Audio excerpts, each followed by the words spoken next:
Y'all know what time it is. It's on Mike Friday. What up, everybody? What up? What up? Big shout out to everybody out there in the Shark Tank. Big shout out to all my people out there on the back street. What up? Don't forget to hit that like button. Don't forget to hit that subscribe button if you haven't already done so. And that's right, it's Hot Mike Friday.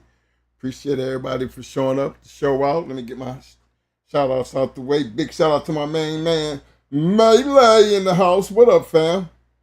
Yo, my man, Johnny Rockets in the house. What up, fam?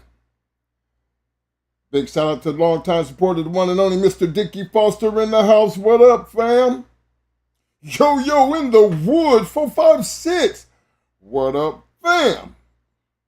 Representing the D, my main man, Chico Nicholas in the house. What up, fam?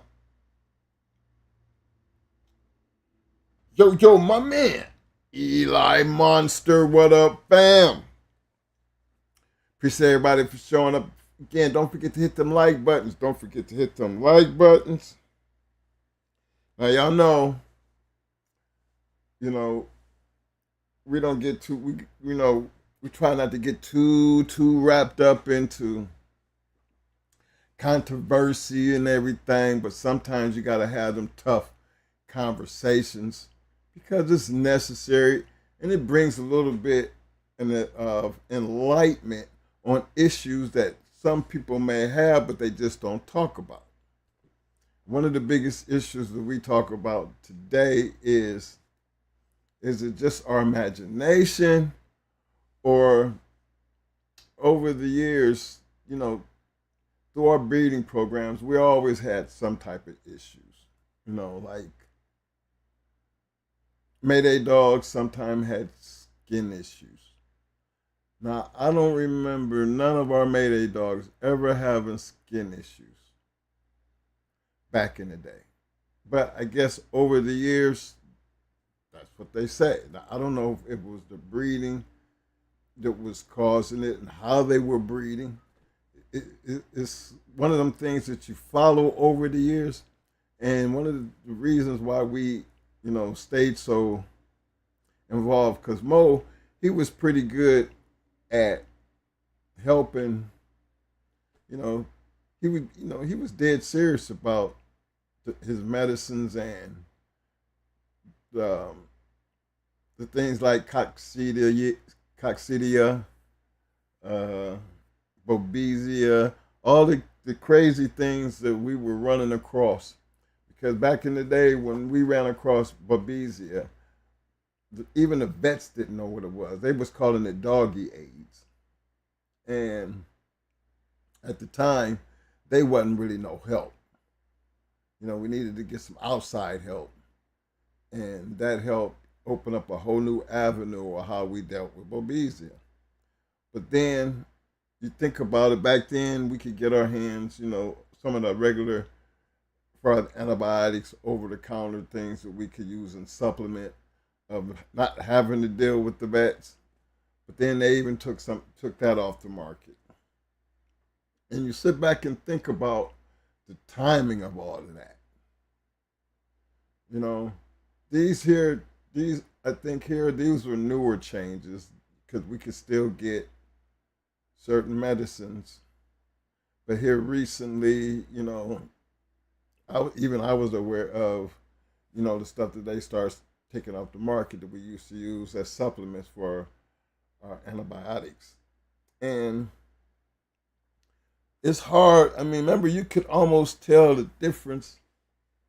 We were always about the Pavo, the Stimper and Pavo shots, given to them dogs on time and things like that. But some of the other skin, issues that I was seeing pop up, because even I was dealing with one. And I noticed on Facebook that a lot of other people was dealing with this same issue. It was like they was like little knots under the skin, like a rash type of thing. And they would just pop up all over the place. And never knew really what that was, but we, how did I treat it? Actually, the way I treated it, I think I changed dog foods, and I think I lessened the protein intake because what I was noticing is when I worked her, like she would have them dots, them little bumps on her, you know. But then when I would take her and work her, get her, give her a good workout, the bumps would kind of like disappear. And I thought, and I was like, "Yo, Mo, tell me what the heck is that?" And I explained to him. I said, "Now when I'm out here working her, like let him see her before I got started, and then let him see her after I got started. After I was done." And I said, "Now what could that possibly be that in the process of me working her, that those bumps would just go away?" Set him off on a new mission because he didn't really understand, the concept of what the working have to do with that issue. And then her little mate sister had it. So that was just one of them things that we were determined to try to figure out. Now you can see, I haven't had to deal with that issue since he found a treatment for it. Now I'm gonna let him explain the treatment, but it's just one of them things that if we're talking about it, and I see it on Facebook, and I see everybody's reply about what they thought it was, fleas and stuff like that. Well, it wasn't fleas. It wasn't. I don't think it was too much that I did because I did, even though I did change the food, it would still happen. It still happened. So we knew it wasn't the food. But, I think when he came up with this medicine, I think it took it a week's time and it completely disappeared and never came back. And I know it works because it not only worked on my dog, it worked on her little mate sister, Spice.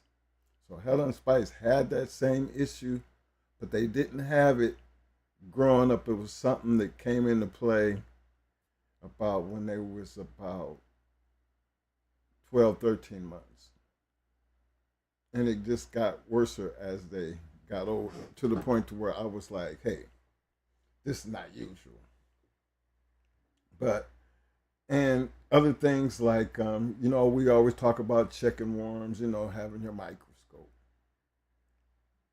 and, when you got a dog that's getting sick, the thing that you want to do when you start seeing them stop eating, the first thing you want to do is keep them hydrated. As long as you're keeping them hydrated, you're buying yourself time to try to figure out what the hell is going on. And the first thing that we usually do is foremost, break out the microscope and take a damn shit sample. And I've seen Mo been doing plenty of shit samples, not just here recently, but I would say over the past 3-4 years, he even pushed it on this show about everybody need to get a microscope because you want to take care of the simple things, the fleas, the mosquitoes, the worms, because those things are preventable. And you have to make sure that you want to keep them treated for those things. And the other thing was the Pavo and the Stemper shots. Puppies need to have them shots on time, on point, and without them, Pavo and Stemper, they will run a whole yard.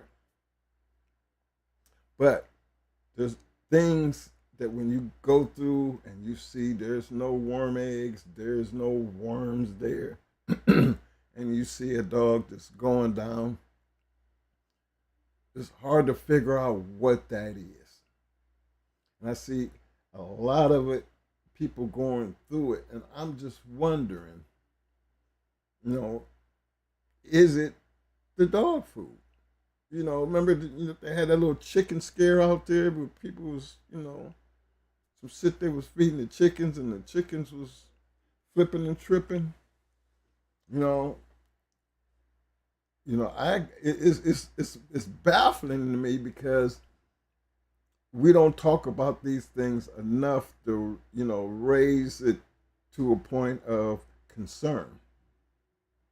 You know, and I think we should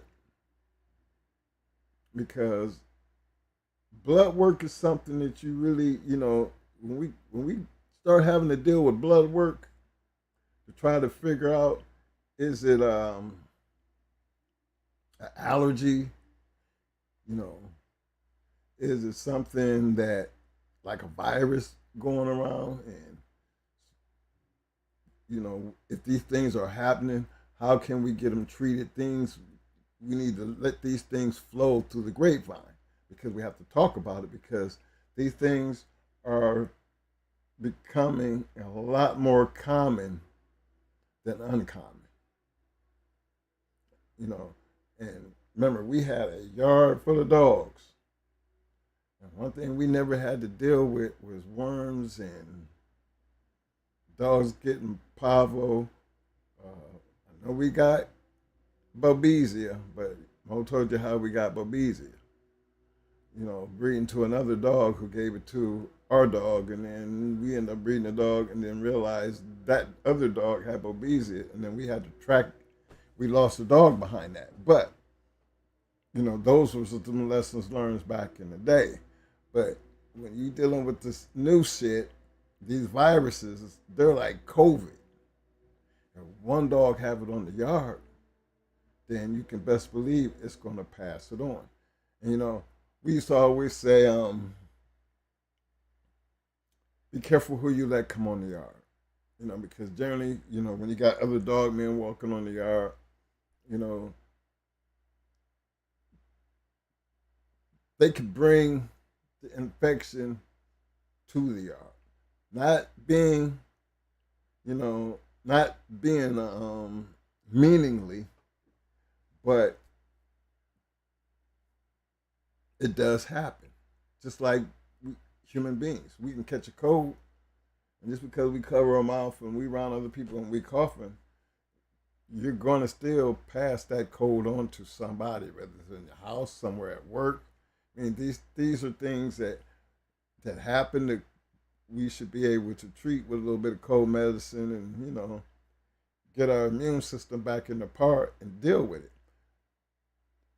But there's something that's tearing down the immune system of these dogs. Now, I don't get into the breeding programs that some, like others. Mo, he understands it a little bit more and he understands traits and what certain bloodlines and certain traits that some of these dogs are just normally known to have. Because every bloodline basically has some of them little things that's inherited, traits that you got to deal with. But is it getting to a point that it's getting outside the traits and becoming something else? Because one thing that I have noticed, and I'm just, because Mo has been helping a lot of people, one thing he constantly states you need to get some antibiotics on the yard. When you start seeing these problems, you need to start getting some fluid in them and getting that shit checked and getting some antibiotics in the yard. And take care of everybody. If one got it, take care of everybody. And it was just crazy to me because the amount of time that he actually spends having these conversations and trying to help people. That even he starts start going through his veterinary dog books and doing his little research because, one thing Mo tries to do, and he's done this with all our dogs. Now, Rottweilers and German Shepherds and Doberman Pinschers, Pavo was one of the things that would take those dogs out early in life because people. Well, I'm not gonna say people wasn't up on it. I think it was more like back in the day, and you're young into this, you just kind of think certain things pass. Well, over the years, you learn them things never pass. So what did you have to do? Make sure you treated the mama before the puppies. You treat her, make sure she's cleaned and blood work and everything was done before the breedings. He used to do all that kind of shit. And then, you know, as she's carrying, making sure she has the right stuff in her, completely warmed out. I mean, he monitored all of that. That's why we never really had trouble as far as the females and our breeding program when it came to puppies. Took care of them very well. The mamas were great mamas too. Always had healthy puppies. But I've seen over the years people lose whole litters. Now, we know in the wild, when we talk about immunity, as far as health wise, you know, in the wild, it seemed like dogs and wolves and things like that. Remember, they out there amongst all the mosquitoes and all the fleas and everything.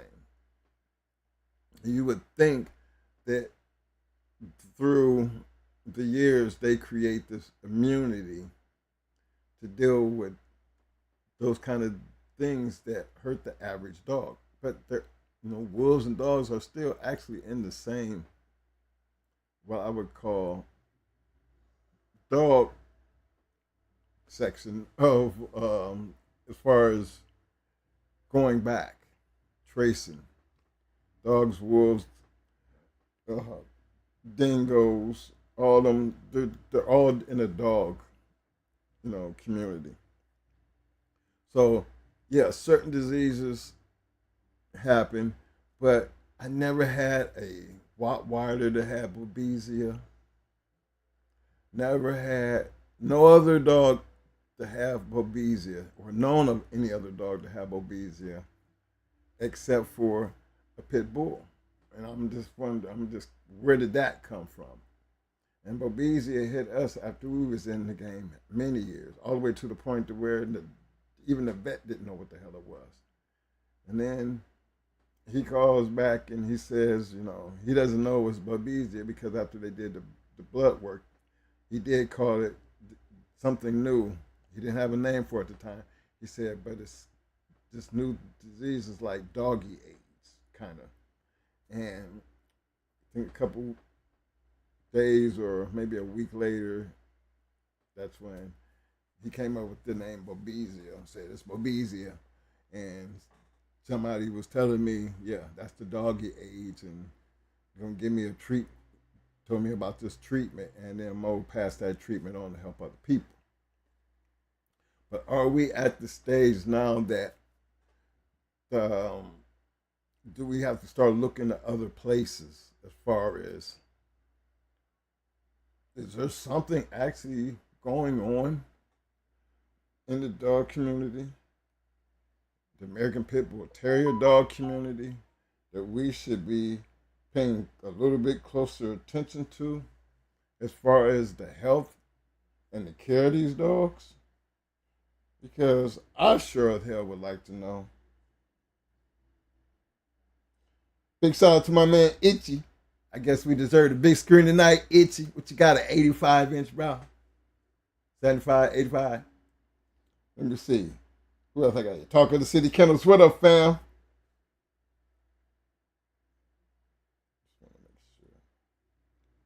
Now y'all help me out now. Y'all help me out now because I'm not trying to be a conspiracy theorist.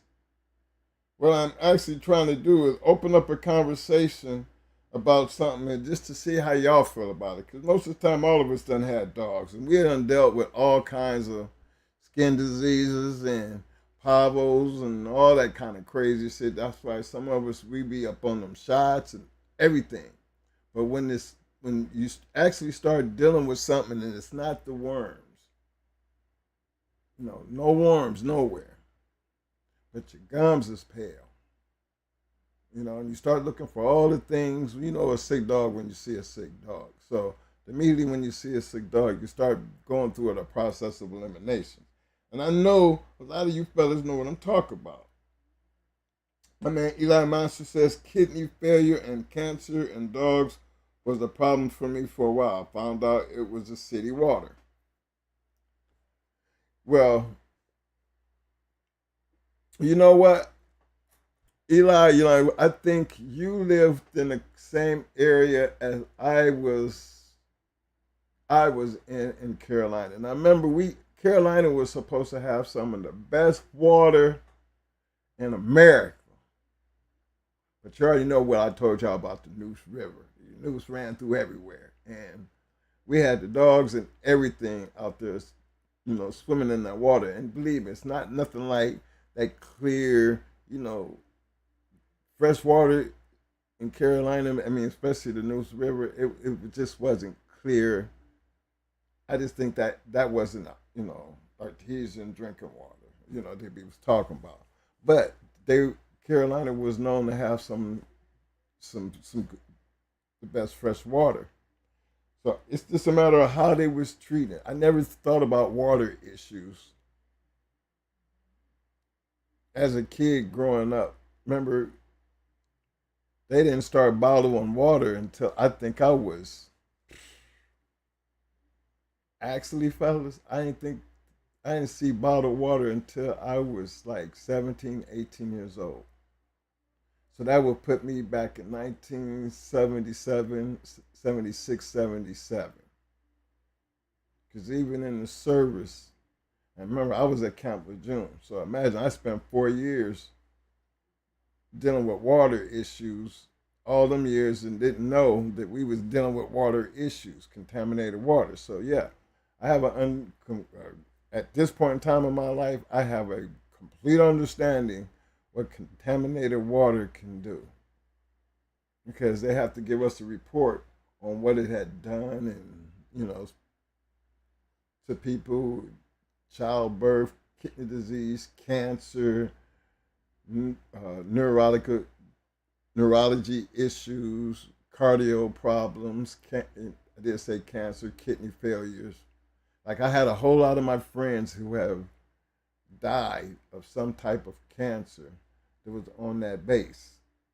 Now, I've been lucky because I'm still living, but it's crazy that even with that lawsuit going on and them finding it after damn near, for me, 1986 is when I got out. That shit didn't hit the scene, I think, until like 2000. Don't get me wrong on this. I know my claim been in since 2022. So I would think when it hit the mark, I think it was about 2017. Might have been a little earlier, but they started paying a lot more attention in 2017. So those was when think about all the guys that had to deal with that and how they're dealing with it. This dog issue, because when we're giving them, like here in Florida, you can dig 6 feet down and hit water, But water was never the issue, even in our case, because even though we had a well, we still had even for that big ass yard, we still had a deionizing system where we deionized the water that came out of the big tank before it not only went in the house, before it went to the line out to the dogs. So we knew everybody always had fresh water. So water and mosquitoes and fleas and things like that. And then, we had a complete warming situation, but never a skin issue. Now, we did have, I'm going to tell you, I can't remember what was his name. We did have a dog that had, what was his name? Right on the lip of, tip of my tongue, too. But I know he had a real serious skin issue when we got him. And it was almost like it was mange, but couldn't really tell because he was being treated by a vet, and the vet was telling us the wet and mange, but he had some type of deficiency. What was his name? It's right there. Goofy or Gump. But I can't even think of his name now, and it's right there. But yeah, things like that. I'm just trying to see what the fellas are saying because I know things like that is something that all of us, have dealt with at some point. Where we had to just call somebody and, hey, this is the situation, and see what they come back with. My man Itchy said sodium poisoning is easy to happen to a dog. I learned the hard way giving a dog Gatorade, but you learn the more you mess up. Big shout out to my man Pyrex. What up, fam? Yo, yo, yo, I see you.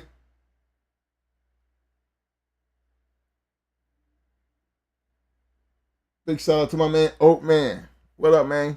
But y'all know what I'm saying. Is there Are there ways to be able to guard yourself from some of the things that's happening, whether it be the dog food? Um, we have to put some type of preventive maintenance to be something that where we can share with people that's going to be consistent across the board.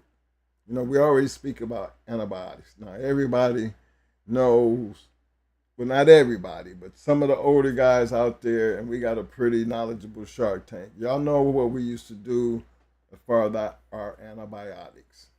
But you know what they took away from us, so you have to supplement them antibiotics with other things.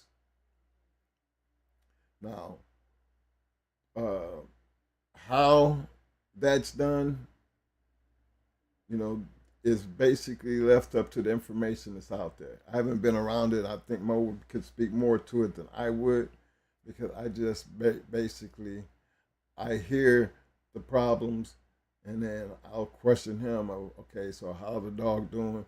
What did you do? What did you subscribe? To help the issue. Did it help? Because I like to stay on top of some of the complaints some of these guys are having, so I'll know in case somebody happened to ask. I can tell you, hey, something happened on my brother. I'll be able to tell you still, because it's not too much that he don't tell me, because I'll be wanting to know. So, but is it something that we could do? Is it the breeding process? You know how they be talking about we line breed or we inbreed. You do too much of something. Is that another way of creating some of our own problems? And if so, how would we know the difference?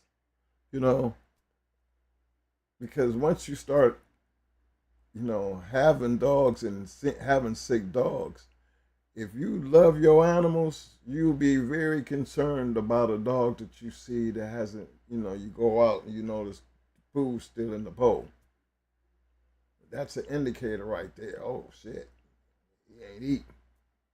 And then you start paying attention to the water, and he ain't drinking either.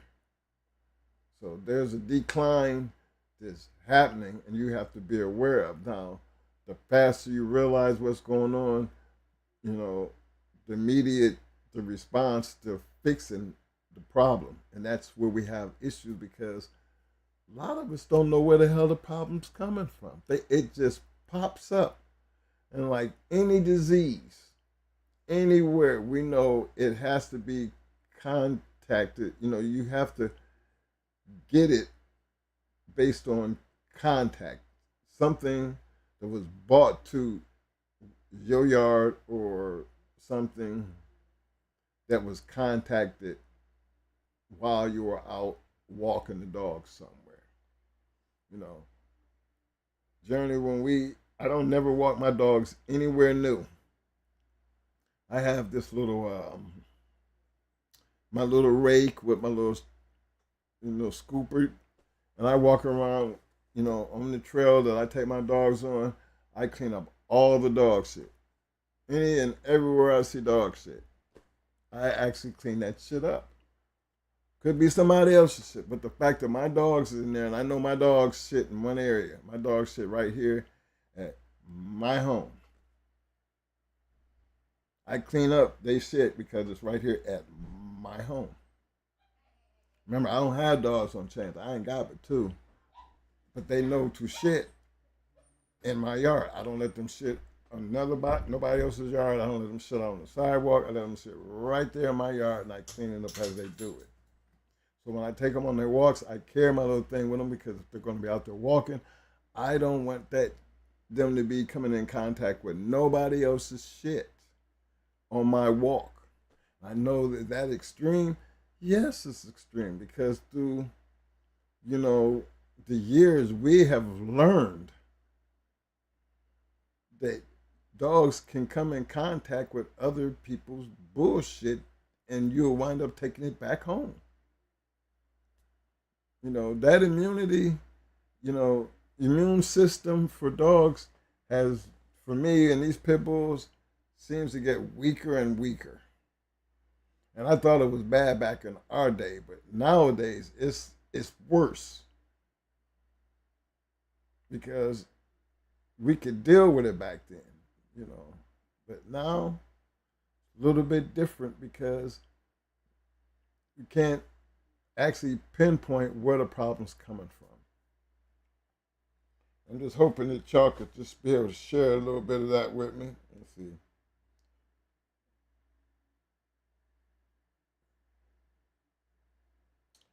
My man Eli Monster said, my dog with Lyme disease I had out of barrel to try to get him to eat. He did live. He did live. Didn't cost much because just some antibiotics from the vet. Yeah. Remember, that was a big thing for us. Antibiotics was a must. That'd be the first thing. The second thing was the drip bag. Mo was minute he see sickness and they ain't drinking water. Mo he fitting to bag them immediately. Antibiotics and bag them. They always say you got to keep them hydrated. And that buys some time to figure out what the problem is. He always checking gums and stuff like that and looking into their eyes to see if their eyes are setting back to determine just how bad the situation is. We put in a lot of, and I've sat back and watched him late over the last maybe year or two to see, just watching him trying to help other people. And the thing that's been shocking me is it ain't been worms, man. It hasn't been worms, And you just all right, Mo, if it ain't worms, and he said they need a blood test. He pushed him for the blood test because even he says, okay, allergies and things like that. Blood test is gonna give you a better, grip on how to deal with shit. Now y'all know we had all types of antibiotics to deal with a whole lot of different situations. Remember, we could deal with babesia. But think about some of the shit where we gotta have a penicillin supposed to be that deal. Even for human beings, penicillin you get in there a couple of days, it's supposed to get whatever it is under control. So when we start talking about medicine, first things first is the penicillin. Then we had the amoxicillin. Then we had, what was another one? cephalexin. Um, what was it? And then we had Baytro. What was it? Yeah, yeah. The Baytro was for the extreme. Now, what's the other one we always you tell me to give her for the heartworms all the time? Yeah, and that Ivermectin is something that I live by. Every month dog get that Ivermectin. So these things. Don't use it as a wormer. And Mo always says, do not use Ivermectin as a wormer. It's a preventive maintenance issue that you make sure you don't want your dog to have heartworms. It's a heartworm preventer when we use it the way we use it. It's not meant to do anything else but prevent that heartworm preventer. I know people use it for other reasons, but around here, that's all we use it for. But I'm gonna be watching the chat tonight. I'm gonna let Mo get in here because he's been the one playing doctor here, for a while, and I just happened to be watching and working with a couple situations, and it's kind of almost like me and him we talk about. I say, "Hey Mo, what do you think it is?" He be swearing up and down, man. It's the dog food, Mike. It's the dog food, But can it be the dog food? Remember, I didn't believe about the chicken feed thing because we didn't raise chickens, so you wouldn't kind of really know. But got a good friend of ours. She runs a kennel, but she has chickens, and her chickens had actually stopped laying eggs, and it literally turned out to be the chicken feed that was preventing chickens from laying eggs. And I'm like, okay, that's something new. Wouldn't have never knew that today. I mean, the feed for a chicken would actually prevent chickens from laying something as simple as an egg. So how far do we go when we start looking into some of these skin problems, these unknown healthy dog 1 minute and all of a sudden, boom, dog goes down. 3 days, by the 5th day, dog dead. Those are some serious diseases, viruses, or whatever you want to call it, just come out of nowhere and take dogs out like that. And I always felt like the immune system of a pit bull is always been an issue from day one. Never understood that. Because we was taught that. Everybody, they were always, stricklers about keeping certain medicines around, keeping these things. Mo was good at this. I've seen him bring puppies back to life. I done seen him bring dogs that had babesia back to life, coccidia back to life. I've seen him do a lot of bringing dogs back to life. But at this point in time, it seems like it's so much of it now that you kind of have to wonder, what can it be the dog food? I think one time Mo thought that when I was telling you about what was going on with Hella, the little dots on her, Mo thought I was I had too much protein. It might be I'm doing it might be protein overload because of what I was feeding her. When as puppies, they be on the best dog food, and then we have our little the salmon. They have a raw meat diet mixed with little kibble. That's why most of our dogs over the years, why they look the way they look with them bodies, because we always had the proper feed to build the body, and then once you got the body the way you want it, you did what you needed to do to keep that body like that, and then that's why our dogs didn't sit around. That's why our dogs really worked every day, because we just didn't want to just all of it when you ready for competition. You just now you're gonna build a body. No, that body's gonna always be like that, to where it's gonna be natural. You know, so when you do start working, that body is already prepared for the work that you're fixing to put in it. But when it comes down to that's the maintaining of the pit bull for us. You know, those that's the norm. What we're gonna be talking about tonight when things go wrong and the cause and effect of when it goes wrong and some of the different times that we think be the small things that turn into the big things. Like the breeding the dog that had babesia, you know.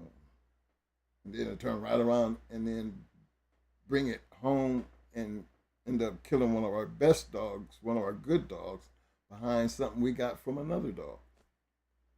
Um,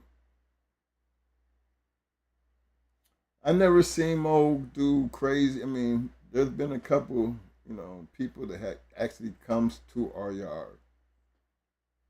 Not many people, but a lot of dog men back in the day could come, you know, come over to the yard. But when it came down to their immune systems, I mean, Mo had a whole goddamn veterinarian office right there, all the way down to skin issues. I used to see him deal with other people's manes. You know, when dogs have mange and in between they got a skin issue, Mo used to be able to take that dog and clean that dog up. Remember, he used to do the sulfurdine mixed with some something else and some other stuff, and then bag bomb was our, you know, bag bomb was like a life saving, uh, like Vaseline around this joint. Bag bomb and sulfurdine, you know. So always been a stickler on maintaining the actual health of our dogs. Very important. And I think we need to talk about it because we all have health issues out here when it comes to these dogs. But when you're dealing with 5, 6, 7, 8, 9, 10 dogs, and more than that, you know, once you got a virus on the yard and it runs crazy, imagine what your vet bill gonna look like. See, that's was one of the things that, you know, we always said we had to have a good vet, but that vet would basically be a good vet because we could get blood samples and know they was gonna do the right thing with the blood samples because pretty much, you know, it was evident even in Mo's trial when they was talking about all the medicine. Well, it took a vet to sit there and say, with all the experience and time that he has been with all different breeds of dogs, you know, he knows enough that he could possibly be a veterinarian. And that came out of a veterinarian's mouth because he knew Mo over all the years. They thought the vet was supposed to be testifying against him, and the vet wound up just being honest and turning, you know, testifying in his favor, even though he was a prosecution witness. Because there wasn't nothing bad he could say about the medicine. Because hey, when you have that many dogs and you care for that many dogs, you're not going to run 30 dogs up to the vet. So you better be able to maintain and treat them and keep them healthy. Because one damn thing they could not find wrong with any of those dogs was problems. No underweights, no nothing. So I think it's easier for, and without being a conspiracy theorist, because I ain't trying to be a conspiracy theorist, but I'm trying to bring some type of awareness. The way we start talking about it and sharing some little bit of information, you know, that might help other people who actually sit down and watch the show. Or all my people across the world, you know what I'm saying? That we need more input to bring some of this stuff to the light where we can help other people know how to deal with certain issues. Because right when you got a problem and you put it out there, you're gonna get all types of people answers, and then you're gonna have that one person take them to the vet. Well, all that's fine and dandy until it starts infecting your whole yard, because that's where the problem comes. One dog, okay, it's called quarantine, isolate. But then when it gets beyond that one dog, then you have a problem, and it's at that point in time you can't isolate every dog at this point, because now every dog on the yard gonna be infected, and it's how you gonna deal with it. Some dogs have better immune systems than others. All that comes with this conversation we're gonna have tonight. But the biggest thing is at least we're having the conversation. It's on you, Mo. Even though it is Friday night, I hope it's not gonna be a long night, but we're gonna be at this. Let's see. They already calling you Dr. Mo. Okay, here comes Dr. Mo.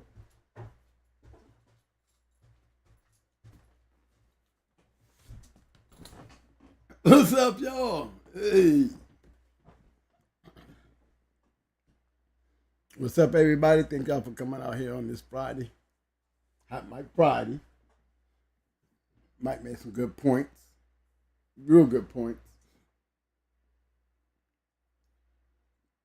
Anything up, Mike, before I get started? Nope. All the way down to the end is corn, big issue, I believe. A lot of recalls in the kibble. He might was right. I mean, Itchy said a lot of recalls in the kibble. He might was right. You know.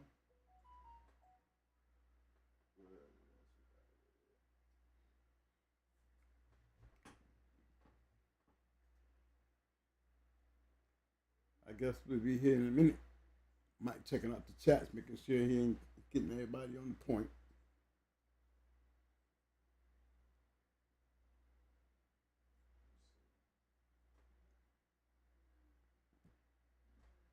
Eli Monster said, "Live and learn in Bulldogs. I'm still learning every day." Big shout out to my man Dennis Oliver. What up, fam?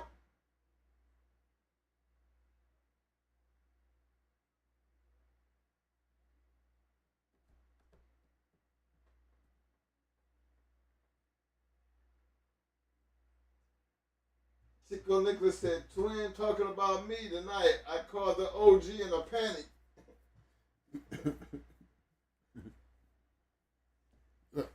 First thing first. One of the most important things that y'all always hear me talk about is keeping the yard clean. That's very important. When you keep the yard clean and you got good, you know, habits about keeping it clean, you can keep a lot of shit down. Okay? Because dogs move chains around. If you got them out on chains, they move chains around. That means they work shit around in the dirt. Second thing, when you got them in cages and boxes, dogs have a tendency of stepping in their shit. Now you gotta throw for the shit. I see a lot of guys use a lot of, disinfectants on their stuff. You cannot do that every day. You cannot do that every day. If you go in there scrubbing every day with disinfectants, and then you go to spraying, a lot of that disinfectant, you do not get up. You do not want that shit soaking through your dog's pads on their feet. Because that's the quickest way of getting it into the body, especially with puppies. If you got puppies that's got wooden floors, they're staying in a place there's wood. You don't want to put a lot of bleach and disinfectant on that wood. Heat draws mold. Okay? Especially in wood. You can poison a whole puppy pen by using too much bleach. Okay? Not only the fumes will break down your puppy's immunity, but the soaking with them running around on that wooden, wet floor soaks into their bodies will tear down their immunity. Where you end up with sick dogs just because of the use of the bleach. The best thing from the very giddy up is to have a microscope and feces collector. You know, the little green thing, little cap green thing. You want to have that in slides and a microscope. Why do you hear me keep riding on this microscope? Because that's the first thing you want to eliminate when your dog gets sick. Go dab your little sampler collector in the shit, take it in the house, throw your flotation stuff in it, squash it up, throw your little glass over it, and look for worms, look for coccidia. These are things that will show up during a feces exam. So you can eliminate. Dog not eating, dog got white gums. Okay, first thing you want to do is get samples of the shit. Samples of the shit gonna tell you, do I got worm, do I got coccidia? Okay. So let's suppose you don't. The first thing you want to do, if you don't have no worms, no coccidia, nothing like that showing up in your stool, then the first thing you want to do is go immediately to hydration. You got white gums, pale gums, hydrated, dehydrated, not eating, not drinking. Me, I use stress decks. You know, some would even say use Pedialyte mixed with stress decks. You know, it's a little orange powder you put in with the water. Always keep at least 100 cc syringe. Okay, 100 cc syringe. Okay, or you can call it cc, ml, either one, same thing. If you got a dehydrated dog, okay, if you put a dog on a line, a drip line, that bag is 1,000 milliliters, 1,000 cc's.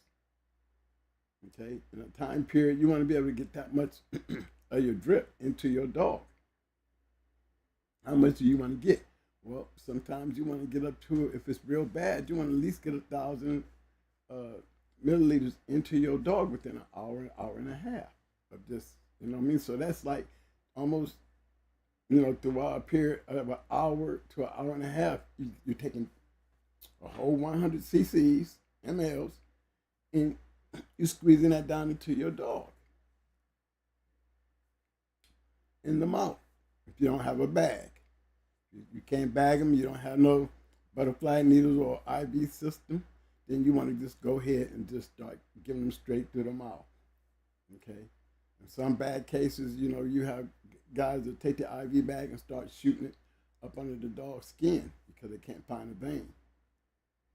That's good. You just got to make sure that when you pushing that IV into the skin, you got that little bubble, give it a time to soak. Don't go keep putting it in the same area. Put it on this side of the rib, and then you put it on this side of the rib. You know what I'm saying? Let the little thing fill up. But you want to put one on one side, and then you come back and put one on the other side. But you want to at least get up 100 cc's each time you're doing it. Cc's, mLs, same thing. So the body can absorb it. Okay? Me, I like getting it right down into the stomach. Immediately, anytime you got an illness where your animal is sick and it's not worms, it's not coccidia, then it's something that you know that you want to directly deal with. I always say go for the antibiotics. First thing I want to do is I want to go with cephalexin has always been my favorite to do. Cephalexin and amoxicillin. Okay, if I'm using 500 milligram pills, then I'm going to immediately give him 1,000 milligrams. That's 2 pills, 500 milligrams of cephalexin or amoxicillin. After that, I would say every 8 hours, I'm giving them one pill the first day. Every 8 hours. Okay? And then after 2 or 3 days, depending on how the dog is feeling, I will bump that up to every 12 hours. Okay? I'm gonna stay on my antibiotics until I get rid of the pale gums, where I can start pressing the top of the gum, pull my finger off, and I'm seeing blood fill back up. I can literally see it going, pressing it hard enough that when I take my thumb off, I see pale, and then I want to see it fill back into pink. Okay, that means your dog is getting better. Okay, and usually when you start seeing them getting better, you'll start seeing them drinking water. Some dogs do not like eating kibbles when they're sick. Okay, I always say you want to find the thing that your dog will eat, that they will eat, And I always say the best thing you want to give a dog than a carnivore is some type of meat. Okay, dealing with puppies. When you're dealing with puppies, this comes down with the common thing: worms brings coccidia. Mastitis from a female will bring infection to your puppies. Okay? The best thing to have dealing with puppies is your microscope. Because your microscope is going to show up the worms and it's going to show up the coccidia. Because that's mainly what puppies get. Okay? Another thing when it comes to doing that, we always say, take certain type of wormers, worm one day and then wait 10 days. Well, in some cases, I've been telling guys, look, man, if you're having problems, this is what I do. You want to really deal with a litter that the litter then got sick. First thing you want to do is address the living situation, because puppies are shitting everywhere. And all you're doing is reinfecting the litter. So when you start putting puppies on your Dine or your Corid or the things that we use for coccidia, you want to go that 7 to 12 days. I go 7 to 12 days, and I mix mine with the Dine because it also has vitamin in it. Then after the 7th or the 10th day of that treatment, I cut it in half. Literally in half. And I either give it to each individual puppy at least every day, or I take it and I take a mixture of how many puppies I got. Okay. Then I'll mix it. And I'll mix it with the food as a preventive. Because if you mix Corid or something like that with the food, it's not going to taste good to the dogs. Especially when you're giving, if you're feeding dry food, you really can't mix it like that. So if you're using dry food, then just take a little water, make half of a mixture of your Corid without the Dine, regardless of how they like it, because you're not giving them a full dose. What you do is giving them a preventive dose. You have to give it to them. There's no need to treat them and then not give them a preventive until you get out of the fire. I've had guys worm their dog and get the coccidia at the same time every day.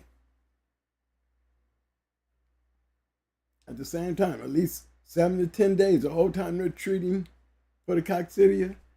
I'm saying worming them at least 5 of those days, especially puppies, because they're continuously shitting. And the puppies are still scampering around. And, a lot of guys don't have drop floors. See, I have drop floors.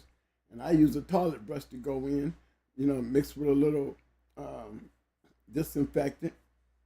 and I'll go in there with my little toilet brush, and because I have real floors where when puppies are running around, if they step in shit, it's going to automatically go to the bottom. If they shit, it's going to go to the bottom. Somebody step on it, it's going to go. So it's not going to be like they're going to be constantly running in it. If they piss, they're going to piss right through to the pans up under it. But even then, when I go to clean it out, the first thing I do before I pull that pan out is I take me a bucket with me a little disinfectant in there. You know what I'm saying? And I'll scrub the grills. Scrub them up. Make sure I ain't got no. I'm trying to scrub every little part, section of it. And then I come right back with my second bucket, and I'm using same brush, looking around in there, but I don't have no disinfectant. I go right back in there and I scrub it again. I scrub it with fresh water. Make sure I'm scrubbing all the stuff off of there. You know what I'm saying? Then I'll pull my pan out and spray my pan. For those who don't have those drop floors like that, then that means you have to go in and stay on top of your shit. You cannot just, go out there and serve them that one day and, wake up tomorrow thinking, everything is going to be straight and you're going to have a bunch of shit to clean up. No, that in that whole time that you did not go out there and to keep it clean, that means they're spending the whole day stepping in the shit that they're being treated for. So at some point, you're going to have to do it in the morning. And when you come in or before you lay your head down, you're going to have to go out there and clean up. Sometimes you might have to come in after doing it in the morning, come in as soon as you get home, go clean up the pups. You have to be staying on top of that because once puppies start catching it, it's hard for them to get rid of it. You're just not going to get it on a one-try thing, especially these days. So, yeah, I have given guys advice as far as, doubling up on them doses, and when I say double up, I'm talking about continuous 7-10 day treatments. While you warming them, you still be shooting them with the core red and the dime. That's going to get them over the hump. Me, I like giving my puppies their first set of shots at 3 weeks. At 3 weeks, they start being able to move around and start to be ready to start eating, because I mix baby food and goat's milk with my food. I mix it with the Gerber's mix first and get them to lap in that. See, when I'm doing that right there, I'm already adding little tabs of core in that food as I mix it. I might take some dime and mix that in there to make it where they really can't taste because, puppy's going to go in there and slap that shit up real quick. But at 3 weeks, I'm already starting these little treatments because now they're off the mother.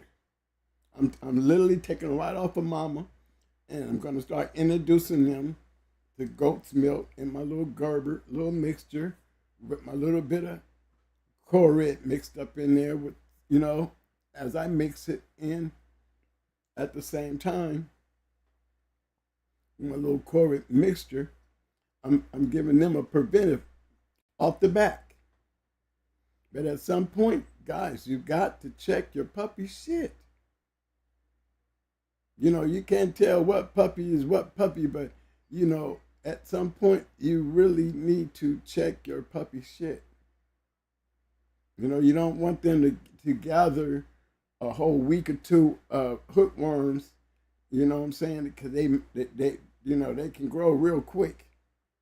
You got a puppy full of hookworms, eating good every day, but still looking like you got a fat gut and skinny body. That means he has some type of worm. I always say protect your litters by giving them early shots because it works hand in hand. One reason I started at 3 weeks because, I'm doing 3 and then I'm going to, take that 3 all the way up to 8 weeks. And then I'm going to take that 8 weeks up to 12 weeks. So I don't have to worry about my dogs getting any type of parvo or any other type of disease, okay? And that's the main reason why I do it so early, even at 3 weeks. Some people, you can wait till it's 4 weeks, but I'm putting mine on protection as soon as I take them off the mama. Some people like leaving their puppies on the mama for 4 weeks. By the time they start eating, by then they got teeth. By then, mama's not really trying to feed. She's trying to move around. She ain't trying to be with them. She's kicking them off. She's curling up. So I always say, hey, you want you keep your mama happy and your puppies happy. Give them their first set of shots. Take mama off the deal. Give them goat milk mixed with a little Gerber. And as the days go, the Gerber becomes thicker and thicker. I keep mixing it until it becomes thicker and thicker. And then what I do is I take my little, what they call it, where you can throw your kibbles in and chop it up into a little dust. I chop it up into a little dust. Now I'm cutting back on the Gerber and I'm mixing more of the puppy food along with the goat's milk.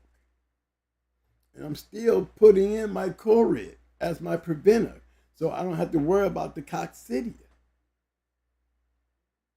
You see what I'm saying? I'm doing preventive work right off the back, so I don't have to deal with it. Okay? Another thing is, like Mike was saying about the Ivermectin. Ivermectin 1% swine. Hear me? Ivermectin 1% swine is what I use for my heartworm preventer. I don't care. Every month, every dog is going to get one of those. Every month. You might have a dog that's got heartworms, man. You'd be surprised. Like I said, if you give your dog Ivermectin for a year, he has heartworms. You'd be surprised. After doing it a whole straight 12 months, you're going to get your dog checked. Your dogs do not have heartworms. Vets don't want to tell you that. They want to do the arson thing. They got different ways of getting the heartworms, but it takes so much out of your dog. But if you do that treatment and you've been staying on top of it and you're being consistent with it, it really does help out a lot. It really can treat heartworms. It's a good preventive, but if you do it constantly and continuously, you can get rid of heartworms that way. Parvo stimper shots is very important. Just like you give your Ivermectin once a month, every year of your dog's life, you want to get them their parvo shots. Period. I don't care even if they 7, 8 years old. Every year, give them a shot. Because if you ever have parvo in your yard, it is really important that you do this, what I said about the 3-week thing, and giving your dogs a shot every year, once a year. Because this is going to help keep your numbers down as far as having sick dogs. Once you had a sick dog on the yard, it's like almost literally impossible for you to believe that you're never going to get another dog. That sickness kind of have a habit of sticking around. And if you don't have your yard on the preventive maintenance, you're going to see that sickness again. And you're going to be wondering, how the hell did I get it? Well, it's not going to really ever go away. Parvo is one of those kind of things that you might as well take the cage and burn it and just put a whole new cage back up. Because you're never going to get rid of it out that wood.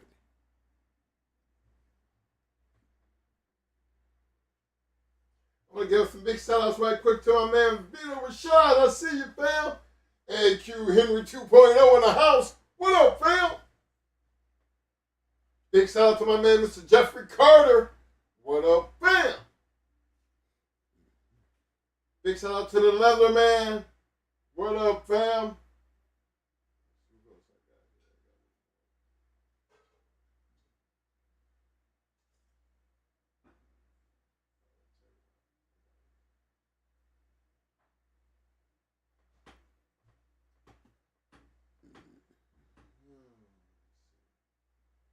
And while he's doing that, another thing, just because your dog has white gums doesn't mean they have babesia. I've dealt with babesia, and babesia is not like a 3-day thing like parvo. Babesia is a thing that you will notice in time, in weeks. you'll see your dog falling off and he's getting smaller and smaller and smaller. It doesn't happen like the coronavirus. It doesn't happen like parvo. This is something like, you know, it's you'll see it. You know, it's not like it happened and all of a sudden your dog just went straight down. No, it don't do that. So if your dog is got, you know, white gums, blood count, white blood count goes up, that's why the gums get pale. I mean, there's an infection in the blood. You know, don't be so quick to thinking it's babesia. You know, I always say put them on an antibiotic treatment before you go assuming that it's babesia. Because the only way you really know if your dog got babesia is you have to take your dog to the vet. Okay? So if you're not ready to do that, you know, go through the treatment first. The antibiotic treatments usually take care of a lot of other issues, you know, that you can't really get a name for because you're not a veterinarian. Just address the issue that's at hand. Okay, that's things like that are very important. But you know, without the the stool test, you know, you're running loss. You know, you're treating your dog for something that's not even the issue because you couldn't rule it out because you never had a chance to test it. See, testing stool will eliminate a lot of your problems. If you test a stool, you see you got worms, you see you have coccidia, then you treat them both. But when you don't have it, now you're treating them for something you don't even know if they have. It could be something totally different that you're not treating them for. So a good investment is to have a microscope in your little feces collector, in your little flotation solution. You can buy all these things off of Amazon and the internet, and it's worth one visit to the vet. What a vet would charge you, you better have all that stuff right there for you to be able to, go in and just pull it up and check your stuff and do it yourself. You can do a whole bunch of dogs. Go ahead, Mike. Big shout out to my man Cosmic Cal TV in the house. What up, fam? My man Vernon Starr.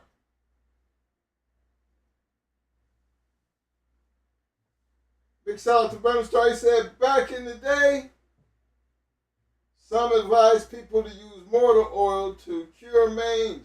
Old farmer told me to use Ivermectin years ago. Clears it right up. But if you have red mange, once the dog is stressed, it will pop up. Yeah, I heard the thing about Ivermectin too, but Ivermectin could cause dogs to have seizures.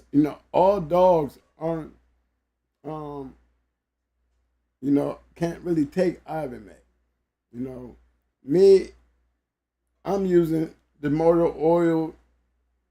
I would use the motor oil before I would use Ivermectin, but I use sulfurdine mixed with bag balm. Why do I use the bag balm? Because bag balm is used to keep the skin, flexible. It doesn't let it scab up. And if you're going to be fighting mange, that's a good thing to have when you're treating it with the sulfurdine. Me, I mix them both together and I'll paint a dog up with the shit. Dog will be running around smelling like sulfurdine, But you're going to see the dog is going to be a lot more comfortable. The skin is going to be reactive to the sulfurdine, because you're literally keeping the moisture, where the skin won't scab up.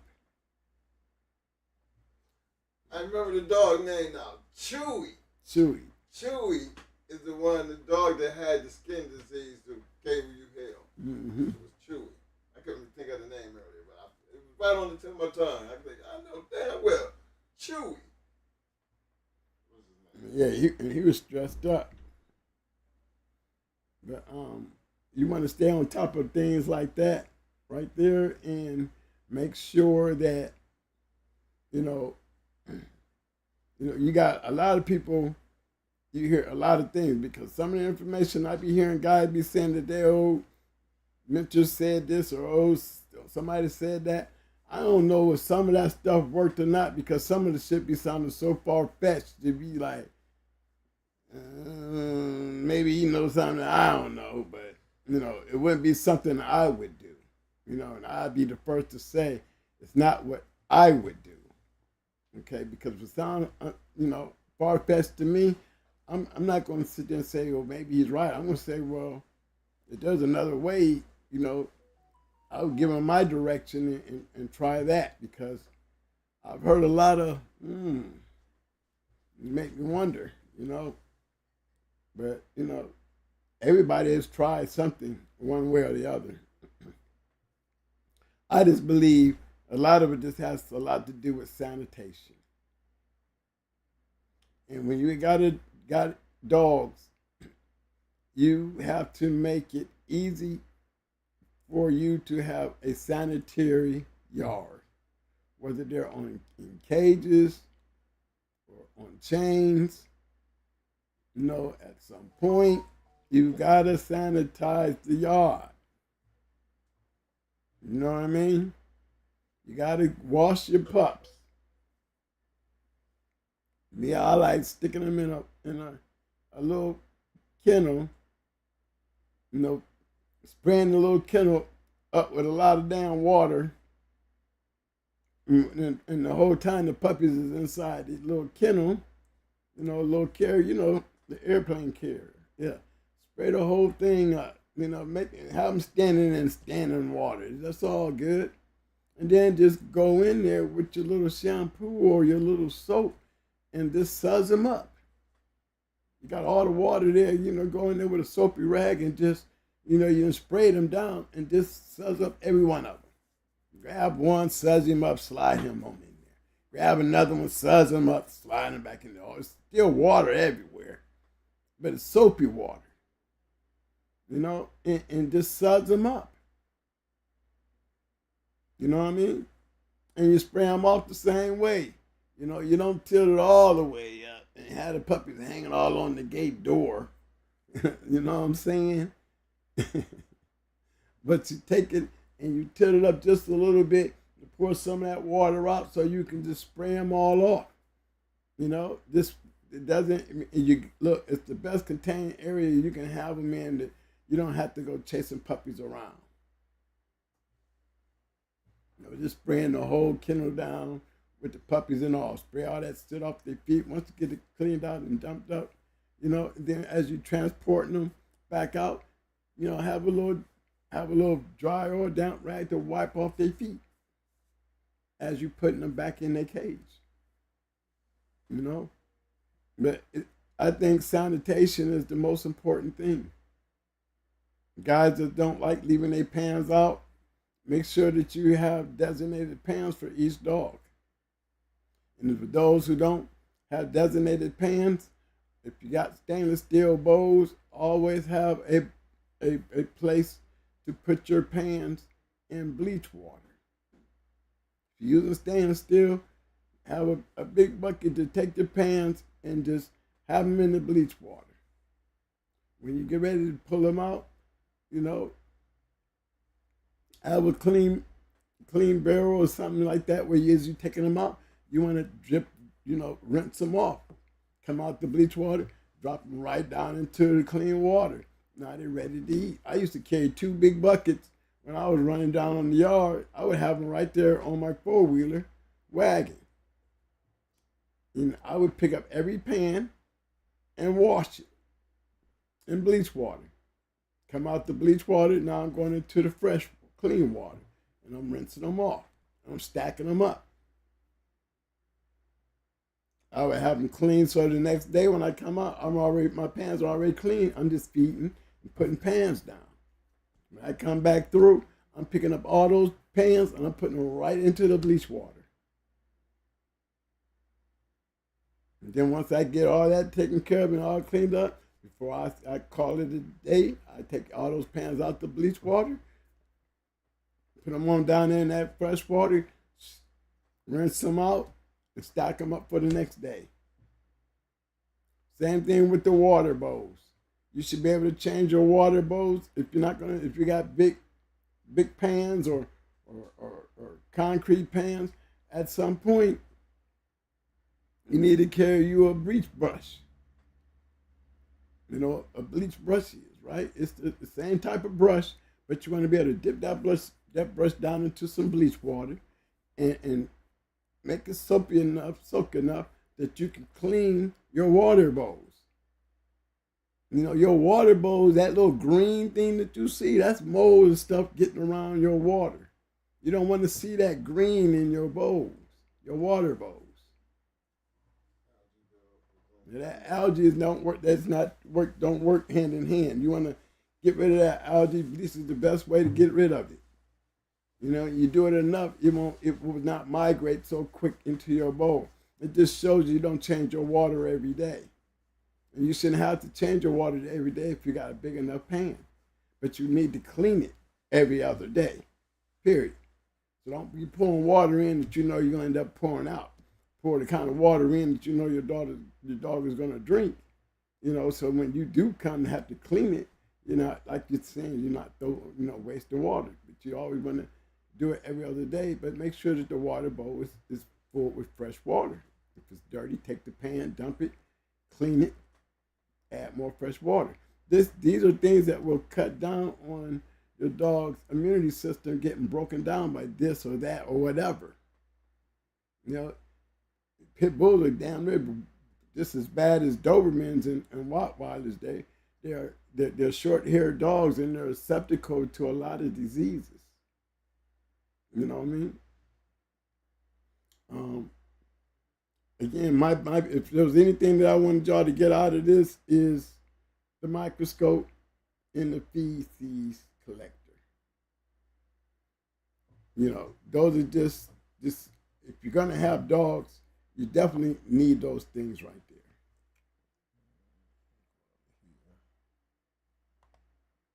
Somebody asked me a question.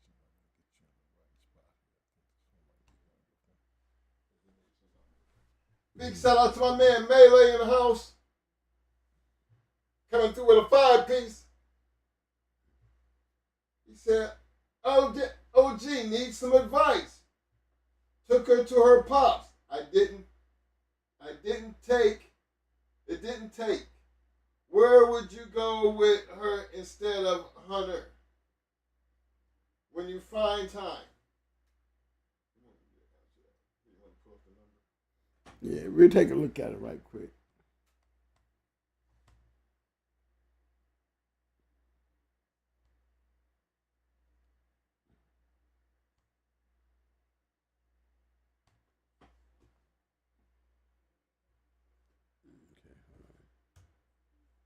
Okay, I'm ready for the number. 657-628.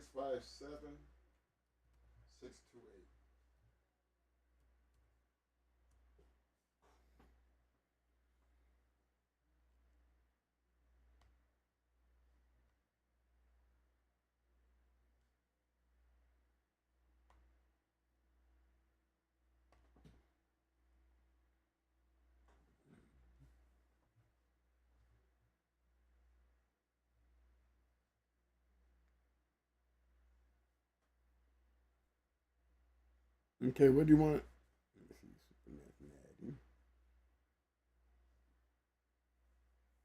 Instead of Hunter, where would you go instead of Hunter? Check out Hunter right quick for you.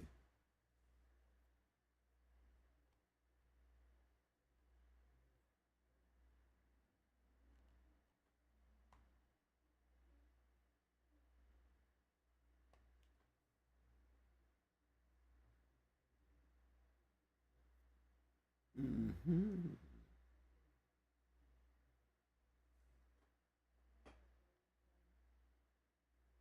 I remember this black dog though. I remember him.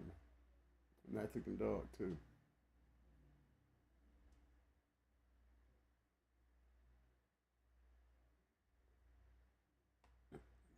Mayday, you got the Stone City, you got the B-57. Mm-hmm. Yes. Ace.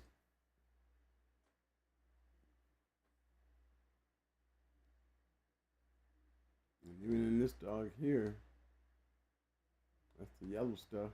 Can't bruise in there. See it? Red just a lot like our dog. Mm-hmm.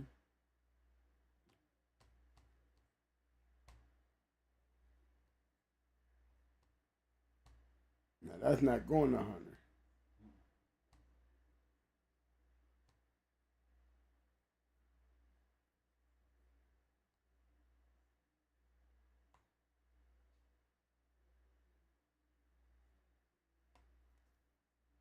Hmm.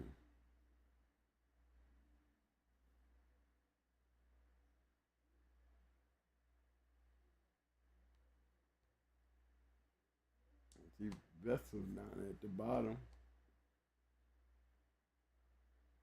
Must got some drac in him.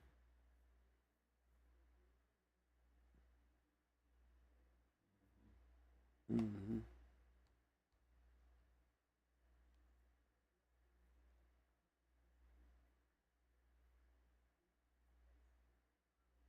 Mm.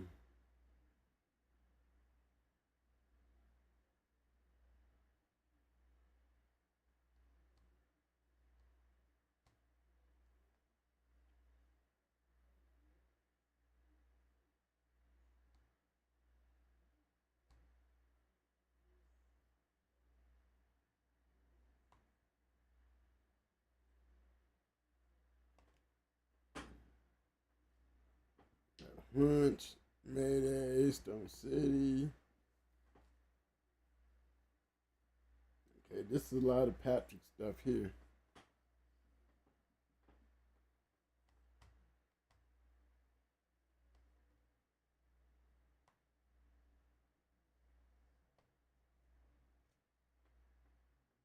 See, that's a lot of Patrick.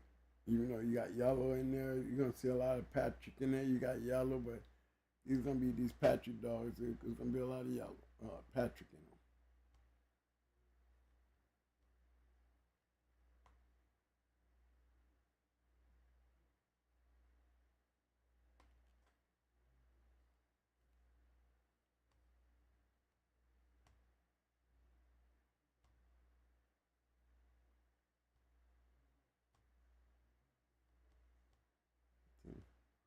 Patrick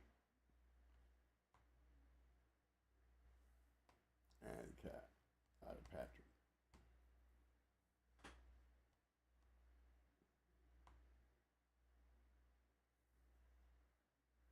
Mm. See,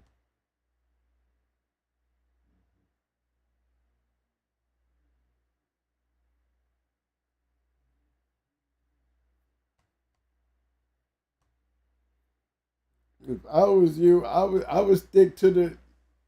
I would being this is the female and she's carrying a lot of Patrick on the bottom of her. Patrick in yellow. That's a lot of Patrick in yellow in there. You know, as an overall, that's what I'm looking at.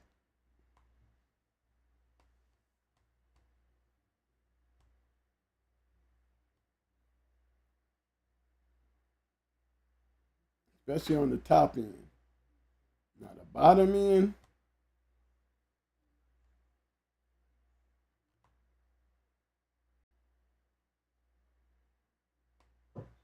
I've never been a fan of the Vetzel stuff.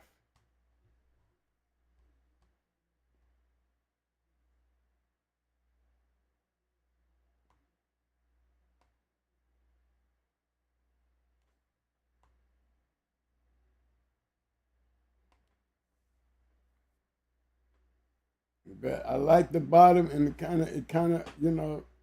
does kind of help the Vetzel stuff.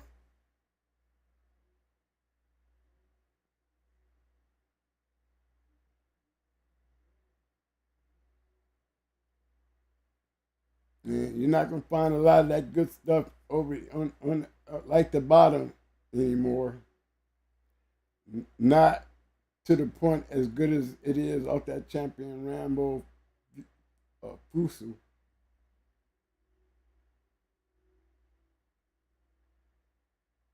Mm,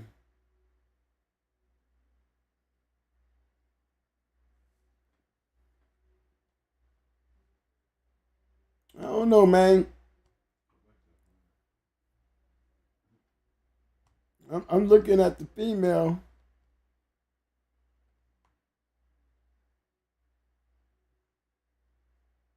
and that's the female you wanna stick to. I wouldn't be trying to do no outcrossing because you got enough outcrosses already there.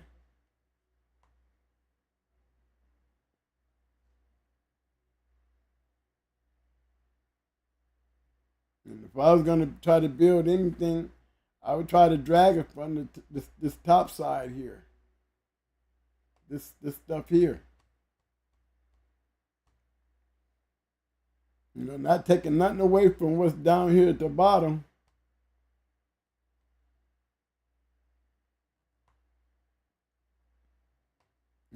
Even though they may have decent dogs here, that's that what's it called? Headhunter. The vessel stuff, Headhunter Kennels, they had that Grand Champion Solution shit.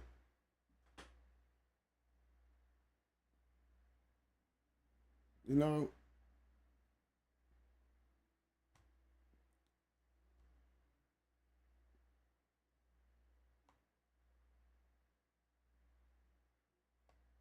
they got a lot of that stuff back there in the back, especially, when you look at Drac. Okay, let me just pull up his pedigree right quick. Because this is the dog to produce solution, if I'm correct.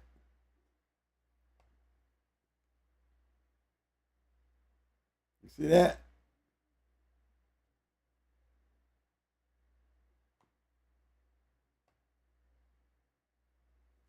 Never been a fan of that.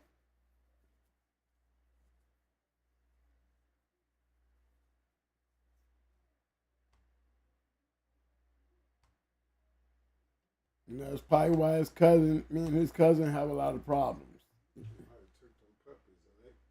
These damn dogs could be some hard shit. This Vessel dude, he got a cousin or a nephew, whatever he is. He's the guy that's always giving me the problems about my dogs. And don't he got a lot of nerve? He's the dog catcher. Yeah, his name is Vessel. Maybe because you know what I'm saying? I know somebody went and bought a dog from him one time. Ended up taking the dog back. Maybe that was the beginning of my problems with the family. Yeah. You know, Because it did happen right after you get that so-called. Get that shit out of here. Yeah. So, ever since that happened, I've always had problems with this dog catcher named Betzel. Lives in the same. These dogs live in the same county, but he always trying to get me for dog fighting. Don't he got a lot of nerve? I've never once brought his cousin up. Why he always bothering me? He even had the nerve one time to talk about my dog being on Pairs Online. Don't he got a lot of nerve? Right.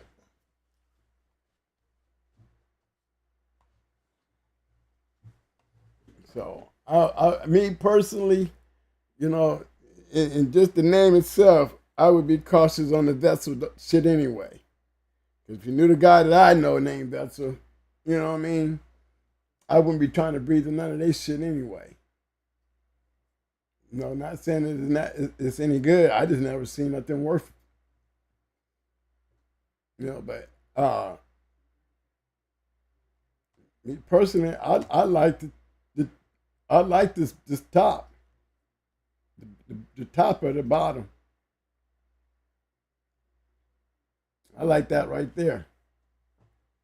Because you can go many ways with that. Because in the long run, it's still all, these are still Patrick dogs. You know? Yeah, I mean, you got enough of everything, all the good works and stuff. You got some of the best of the Patrick shit in that pedigree right there.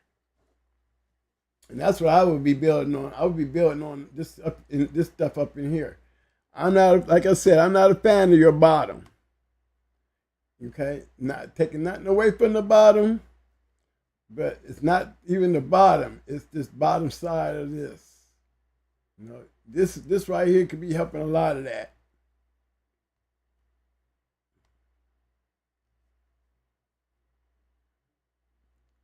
But again, like I was saying, I'm not a fan of the bottom, but I can see this stuff right here.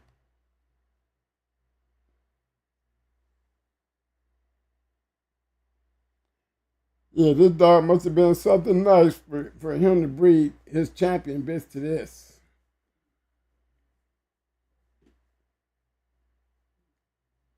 I can see the double breed.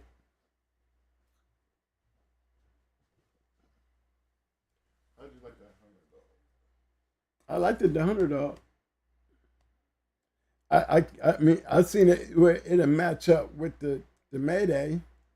Because, we can always say we seen that work with our stuff. We know the A stuff will work with the Mayday stuff, We know the A stuff did work with the yellow stuff. Tell him just go back and try it again. It didn't take the first time. Try it again. I mean, yeah, I would be trying it again. If you think, I mean, if he don't owe you a breeding. And it seemed like whoever new suspect is, it seemed like they got Hunter. Maybe he's older and ain't producing anymore. He said, "No, we got Hunter. That's just a bitch we bred to him." Shit, I was trying to get away from that damn side. But you got all the talent on that side. All your talent is on that side. It's got to find the right niche to go with that, Because are you trying to get away from the female, or are you trying to get away from the male? Because you got a lot of good bulldogs up here in this male here. You got all the right stuff. I mean, you got production. I mean, I always told you guys, what am I a fan of? What do I always talk about? If I'm gonna be breeding, I need these. I need consistency. I mean, I like the hunter dog.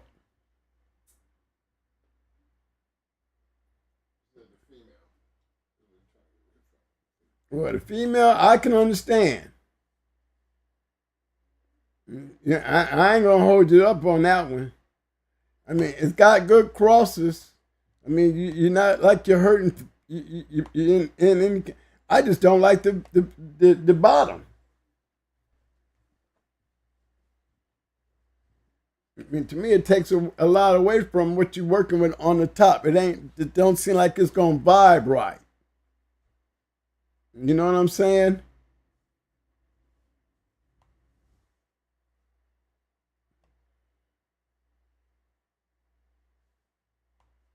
That's what I see. I mean, if you notice, you ain't got even one POR in the third generation going up to the front, and you got one down there with Shady Bill. That's an indicator.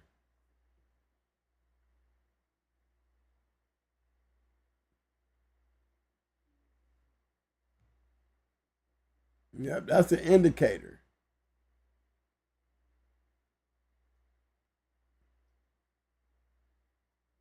But a lot of the dogs that's in here, they're pretty nice dogs. But it just seems like you can get a better brood, bitch.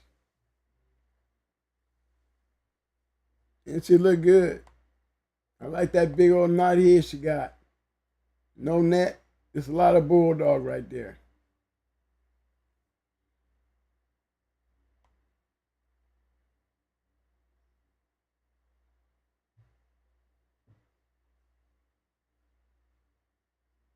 Yeah, I would definitely be in agreement with you. That breeding doesn't match up very well.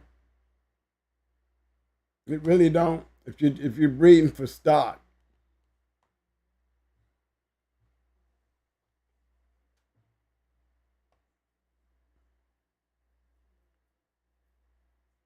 And I like the top side of it, bitch, too. I like that. The Dexter dog, I like him. They just don't seem like the top fits the bottom.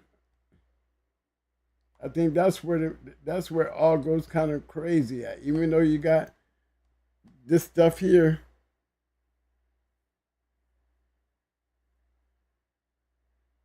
No, this is all basically Rambo. You know, Fusu. Whatever this stuff is, this stuff right here is.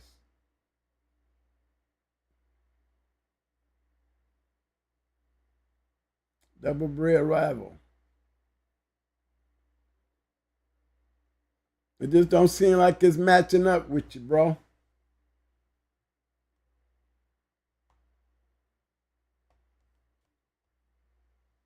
You know me, I'm always talking about what makes this person breed to this dog.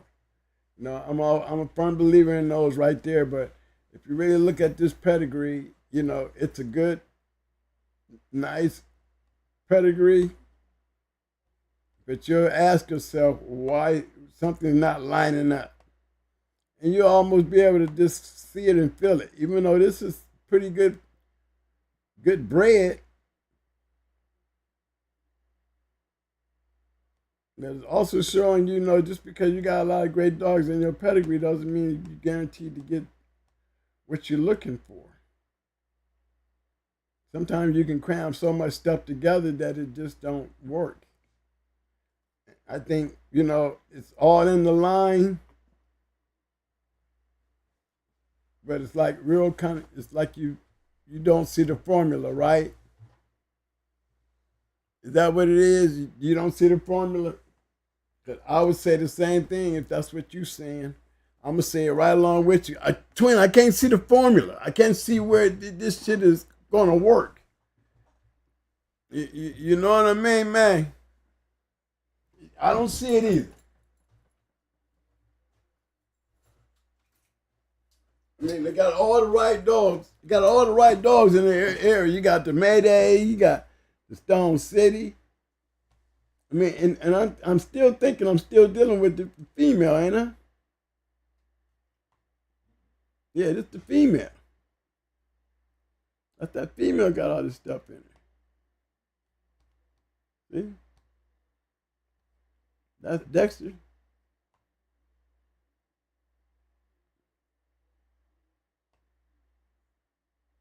If I was you, I'd be trying to find something close off of Dexter. Dexter got any offsprings? I'd be trying to get me a female to match up.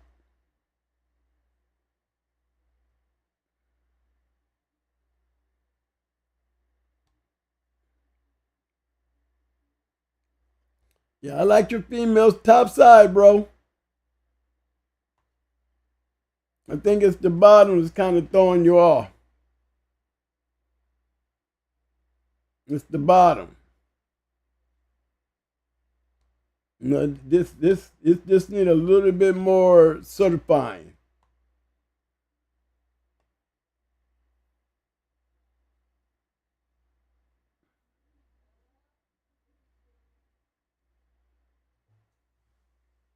But it's a nice, it's, you know, it's a good, I see the 3 in and the 1 out. I see the 3 in, and it's not really an out down here. This is really a line breeding here.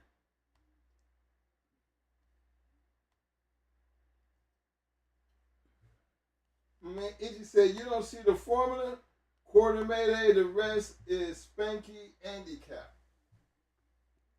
But see, who said that? Itchy.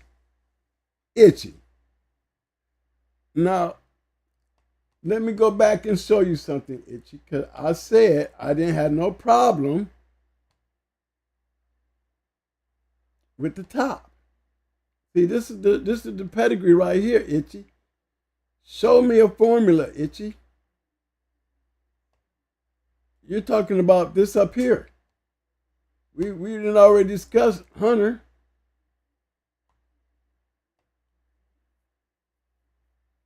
I even said Hunter is down there. It's got the concept of dogs that going hard.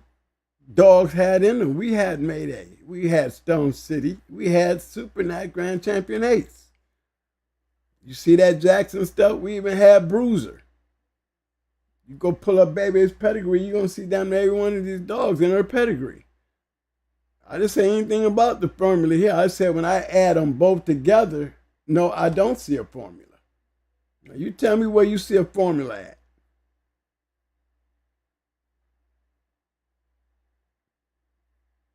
This is not it. You want to go down here and go with the handicap stuff,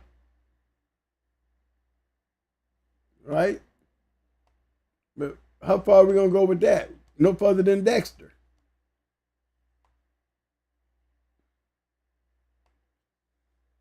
And what did I call them?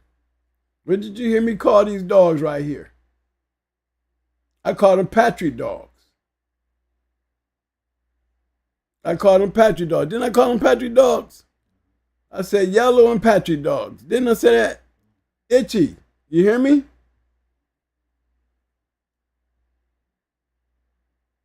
Because that's what I see. I go to clicking on these things, I'm gonna be going back to a whole lot more Patrick than anything else in this pedigree here. But when you start talking about a formula,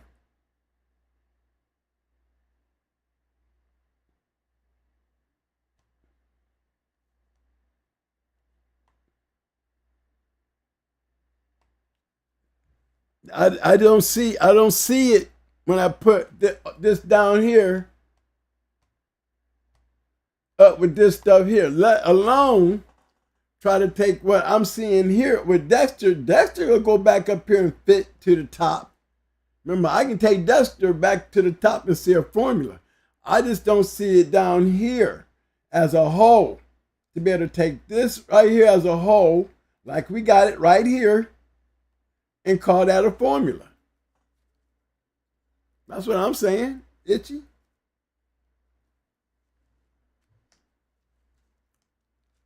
That's all, baby boy. I mean, if I was breeding, that's what I'm looking for. I see a lot of good bred dogs in there, but I can tell you why it wouldn't work.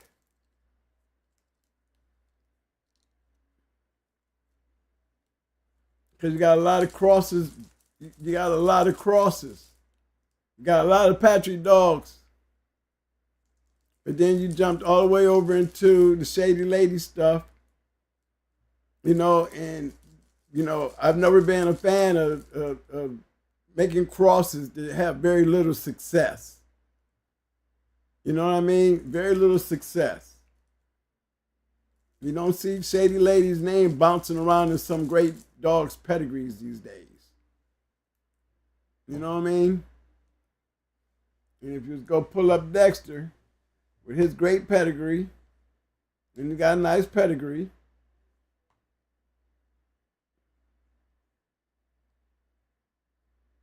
which he's heavy Patrick.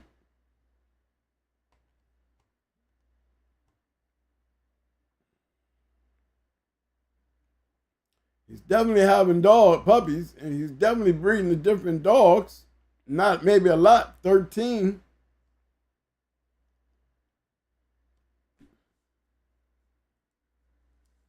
I mean, we can continue to fill up the page, hoping Dexter would do more than just one. You know what I'm saying? But I don't see anything really hopeful.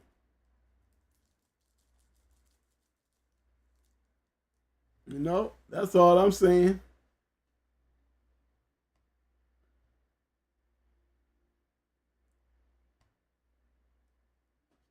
See, I breed. I'm gonna tell you, my attitude is like Maurice Carver and Pat Patrick and them. As long as I'm filling in a lot of gaps, and staying inconsistent of keeping the line, you know what I'm saying? Then I'm gonna be okay. You know what I'm saying? Now, you didn't hear me say nothing about Dexter. I said Dexter crossed with this right here does not. I mean, I'm not. I don't. The flavor is not filling it for me. Yeah, he said. Itchy said basically built on Burns' rival. Yeah, the bottom is is. bred better than the top to you. Hmm? He said the bottom is not bred As good as the top. as good as the top. Yeah, true, which is true. Yeah, you see more work in this top than you do the bottom. You see more work in Dexter than you see here in the bottom. And as you can see with Dexter, being he is a champion, you know, he ain't got but 13 pups. That's not putting a lot on the scale as far as grading him. But come on now. What you looking forward to? You know, and with that rival down there with Rambo, you know, the rival and the Rambo stuff crossed together. I think the killing part to that whole line was throwing that vessel shit in there. There could have been far better line of dogs that you could have put with that shit than that vessel shit. And I'm down here in Florida right along with the shit. I ain't never thought it was worth a damn.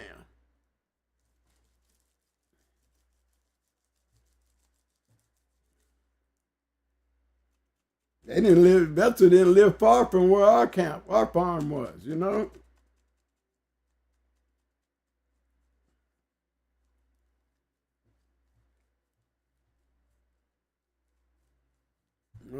I hope I answered your question. I would be concentrating on Hunter. I would be trying to get Hunter to a sperm bank and see if he got any shells. You know, if his sperm is right. You know, and I would be trying to line up a bitch to go right with him. That's all. I mean, I like Dexter. I like Hunter. I just don't like that bottom. I don't think that's a good formula for what's going on in those on 3/4 of that pedigree. I just don't like that bottom. Not taking nothing away from the dogs that's down there. I just don't think the dogs down there work for damn when it comes to producing. That's all. But I would definitely, I like Hunter and I like Dexter. No, it ain't taking nothing away from the overall of the female. I would just, if you want to make something work out of that female, tap back into that upside. You know, treat Dexter like they treated rival.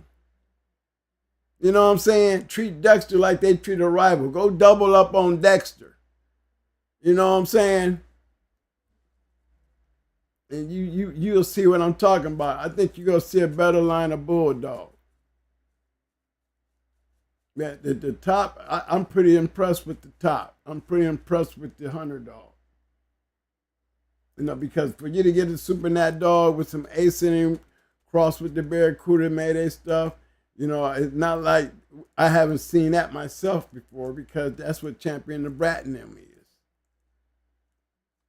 You know, and they're a whole bunch of that.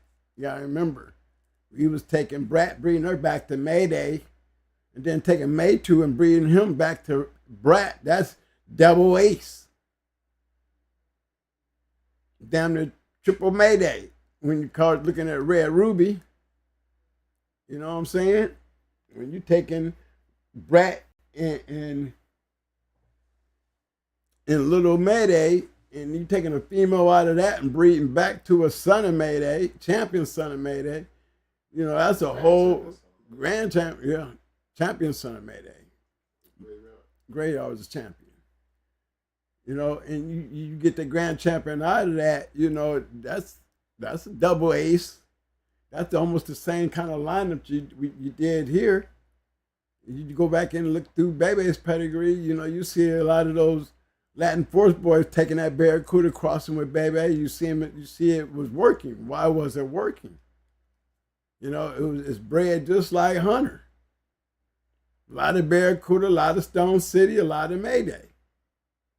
That shit was working. So we know that Hunter shit can work. We just ain't seeing too much activity on this bottom shit. See, we know what we see up here at the top can work because we can say, I can do that and look at it and see that for myself. I was just talking about the bottom. And I really like the Dexter dog. Again, I like the Dexter dog. I would be trying to double up on me some Dexter to really help out Brenda. See if you can get Brenda bred back into something coming down off of Dexter that's decent. We was talking about maintaining, you know, with the sickness and stuff. You know what I'm saying? So when we go talking about pedigrees, you know, everybody breed the way you feel. You know, remember you the one got to feed it. You know what I mean, fellas? Y'all the ones got to feed it. Don't let me stop you. Yeah. Can you hear me? Yeah. You know? But yeah. Yeah, I think when you guys are making breedings and stuff like that, fellas, you know, I again, it's all about the chemistry. You know, it's not what I say, it's what I do. You know, I pay attention to, like I was talking about Pat Patrick. You know, there was a bunch of Patrick dogs in there. You're gonna have Patrick Boyles. You're gonna have Patrick, the brand in the line in those dogs. You know, you're going to have 357. You're going to have Mayday. You're going to have Stone City, which is Buck. That's a whole lot of Patrick dogs. Every one of them dogs is Patrick. So that I see a formula there. You know what I'm saying? There is a formula there. You know, anytime you got that type of formula with so many great dogs in it, yeah, you know, as a male, I wish it was a female. Too much responsibilities to put on a male bred like that. You know, thank God he's a 2-time winner. You know what I mean? It gives you hope. But you know, you don't have them requirements when you got a female that's got all that on there, because, you know, she should be able to throw you something when you cross it with the right male. You know, you got a lot of different Patrick dogs in Hunter. You know, you want to stick with lining it up with something that you know it'll work. I think crossing it the way it was crossed, not taking nothing away from the Vetzel stuff. You know what I'm saying? Not saying that it's trash or anything like that. I'm just saying, you know, I didn't like it. You know what I mean? And it wasn't nothing personal. You know, it definitely wasn't nothing personal, even though I keep telling you that this is the dude's cousin who lives right here in the same county that he's giving me headaches with. You know, like I said, maybe it was something I did to him that made him mad at me. You know, you the dog catcher. You know, and not one time during my case hearings, y'all, through this whole incident dealing with this Vetzel dude, have I ever brought up the fact that about his cousin? Why you giving me all this slack and your cousin all out here on the journal with champions and grand champions and all in the book? But I mean, are you willing to show the court that you know this? He lives right here in the county with us. How many times have you pulled up to check on your cousin's yard? I know you've seen him in here looking at my shit. I know you see him in there too. Shit. You know what I'm saying? But I never brings it up. I don't feel like I need to bring it up, unless he makes me, he pushed me to that point where, you can object to it, but I'll poison the hell out of that tree. Like you sitting there throwing rocks, you throwing rocks and you got a glass house. You're standing right out here. You pull up vessel in here and see a whole lot of vessel dogs. Like I said, I ran across one vessel dog and it ended up being trash. And ever since then, I've been having trouble with this guy, the dog catcher vessel. Maybe that was what the problem was. I didn't never had a dog. Somebody bought the dog to me. Said, man, go get your money back. Hurry up. We call that the lemon law.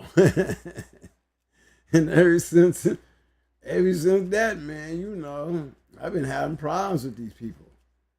He the one that said he wanted to put it on champion. Yeah, he wanted to see what his dog looked like on a champion. Okay. It was a Vetzel dog. Early years in the game. Dude ended up wanting to go get his money back.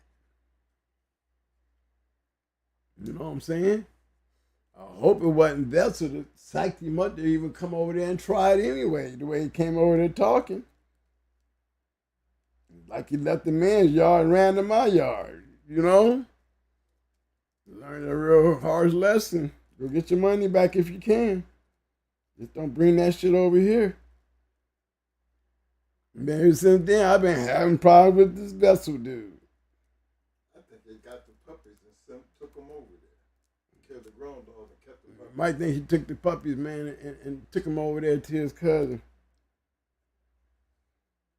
I'm seeing them adding some of that Mayday stuff to their stuff. Maybe they got convinced. Maybe they got some. I've seen some of that Windy City in there. You know what I'm saying? Throwing a little of that Red Boy up in there. Yeah, you might need some of that to help that shit. There was a time I think Florida was a little slow up here in the area where we at. With these type of dogs and type of dog men were getting away with garbage. The game evolved and that garbage started going out the window. It wasn't as great as everybody thought it was.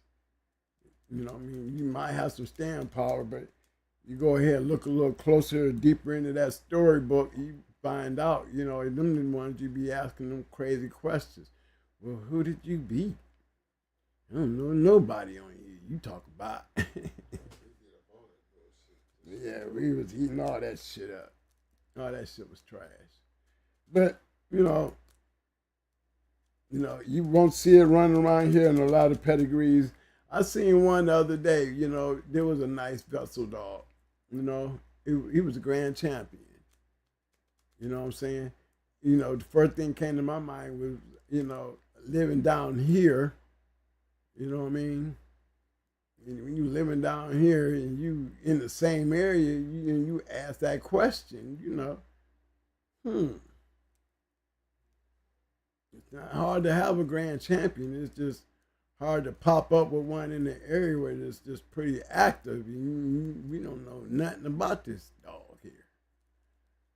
He could be doing one of them, what do you call them, P. Nitty. It might be one of them P. Nitty moves. You know what I'm saying? They playing the P. Nitty game. Just putting titles on these damn dogs and slinging them out here on pairs online and with very little to no explanation. Explain yourself. What is this shit?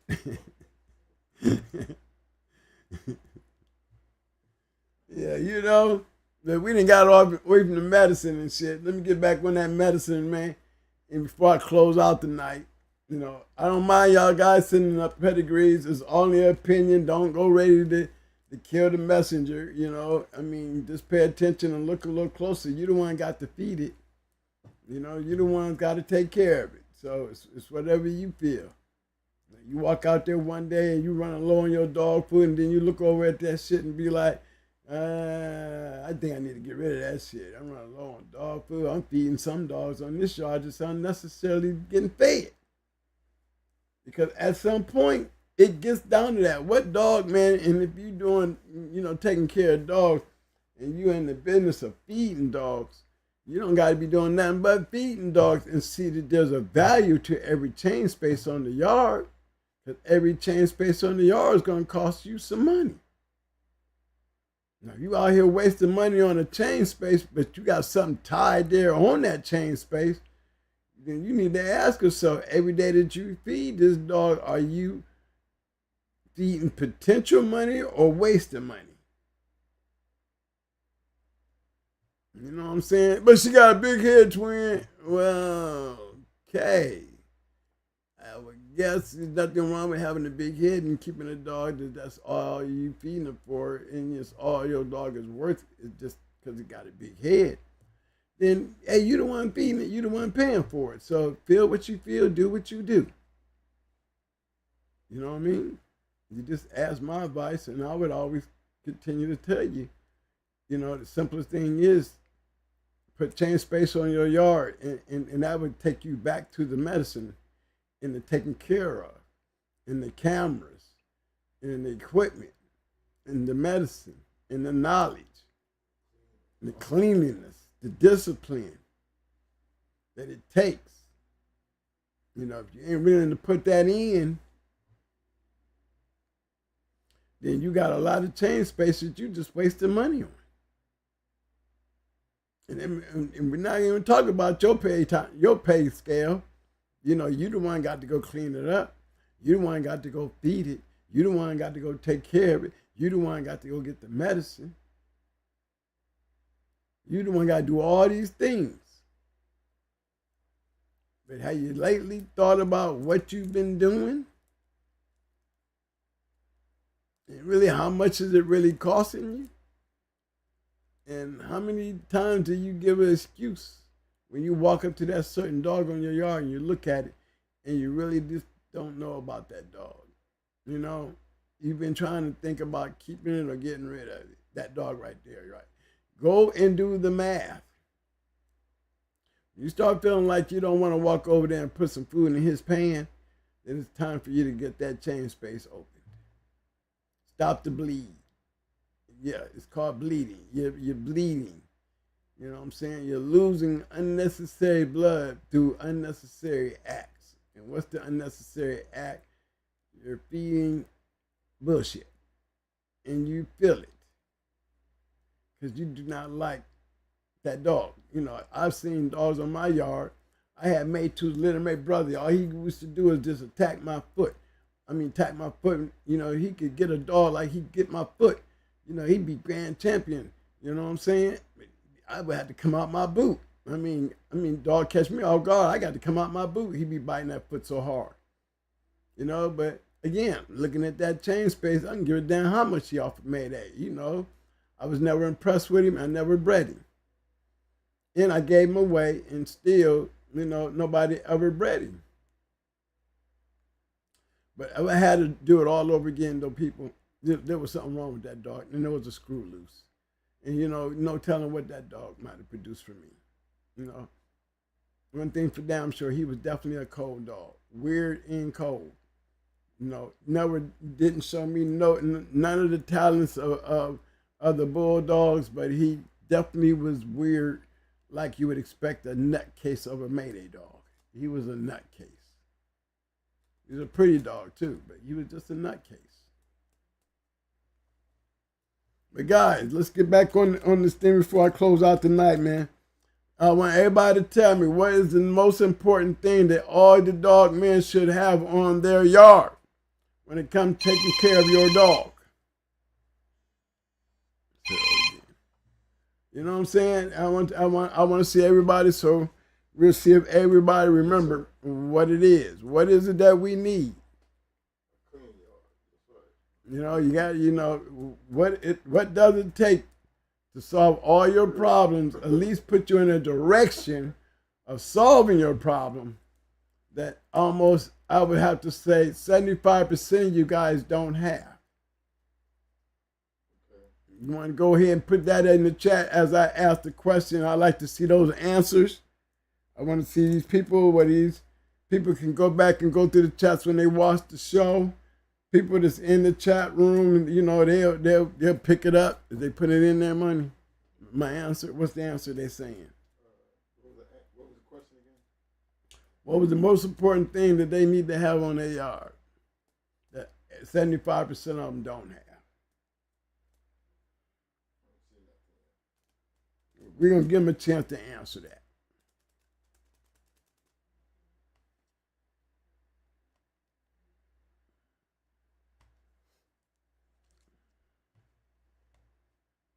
I'm going to give you a chance to answer that. I guess Mike going to give y'all a chance.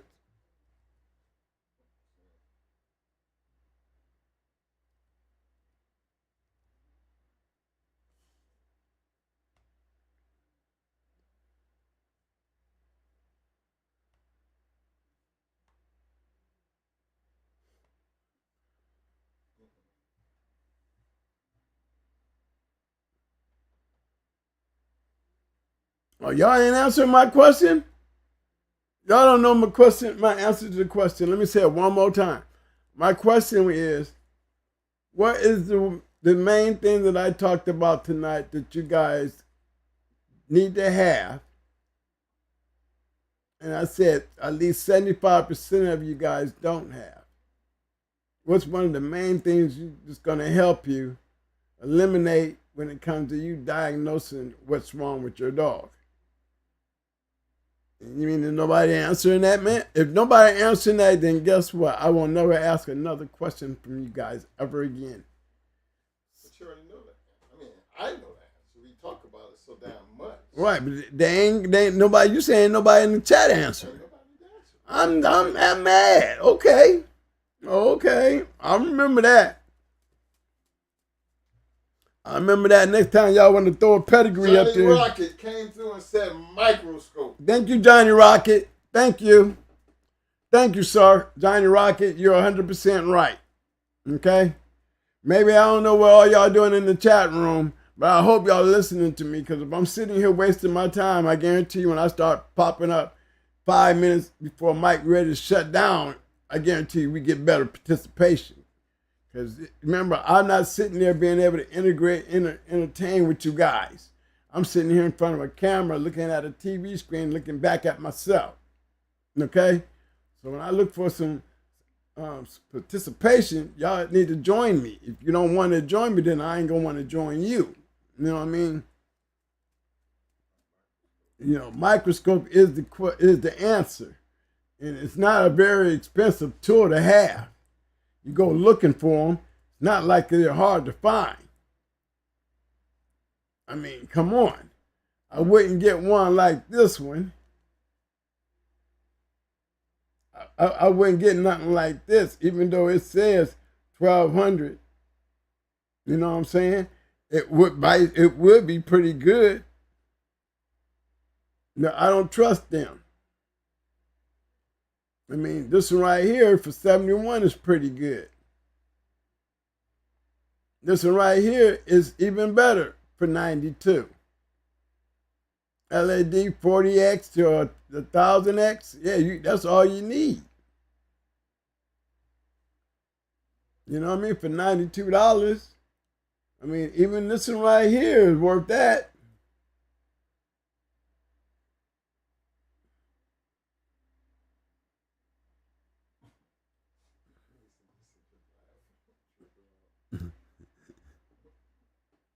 You know what I'm saying? It's not like it's not like it takes a lot of money to have these things.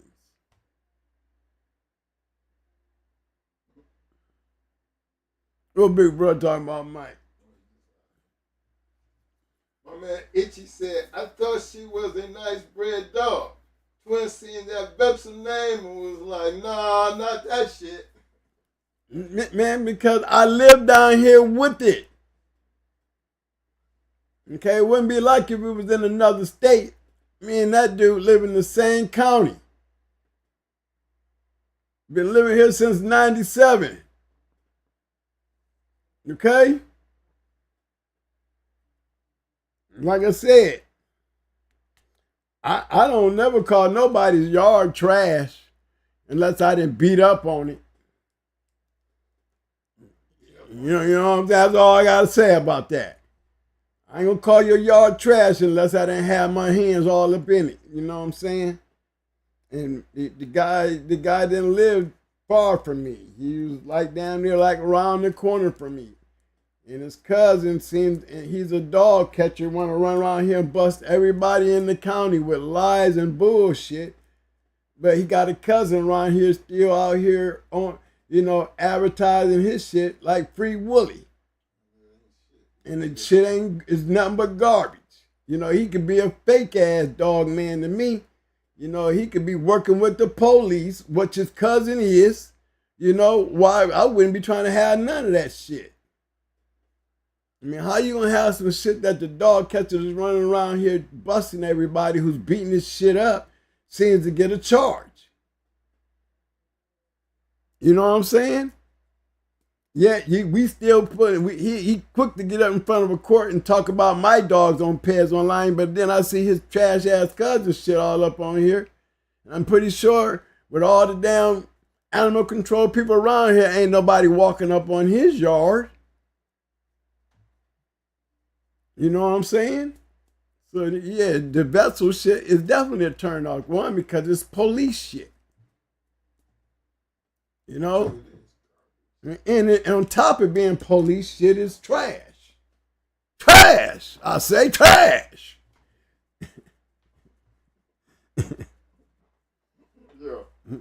He might go to court and be whining to the judge. Why he want to talk about my YouTube video that I'm talking about his trash ass cousin and his dogs being all out here on the internet, and I don't see him having dog problems. Is it because he lives in a county that he's being guarded by his cousin, the dog warden? Why, he can put his stuff all up on Facebook with his champions and grand champions, and he can be in the dog books with his grand champion solution and all that, yet I can't because I'm black? Or is it because he's protected and I ain't? Good question to ask, but I ain't never brought it up in court. I ain't never put the man on blast. I'm dealing with his cousin. I ain't trying to put the man himself in there, But it's mighty funny when I stopped some bullshit that he sold somebody, and then been having problems ever since that day. Man, make you wonder. I mean, 15 years later, I'm still dealing with this same clown. You know what I'm saying? So, yeah, man, that is not not being funny about the dog, them dogs themselves, but the owners, yes, I'm definitely got question marks on that. Can't mess with nothing that got the police written all over it. Nothing. You got any of that on your line, you better keep it off the internet. No, I don't know. You might not make it to court with that vessel on there.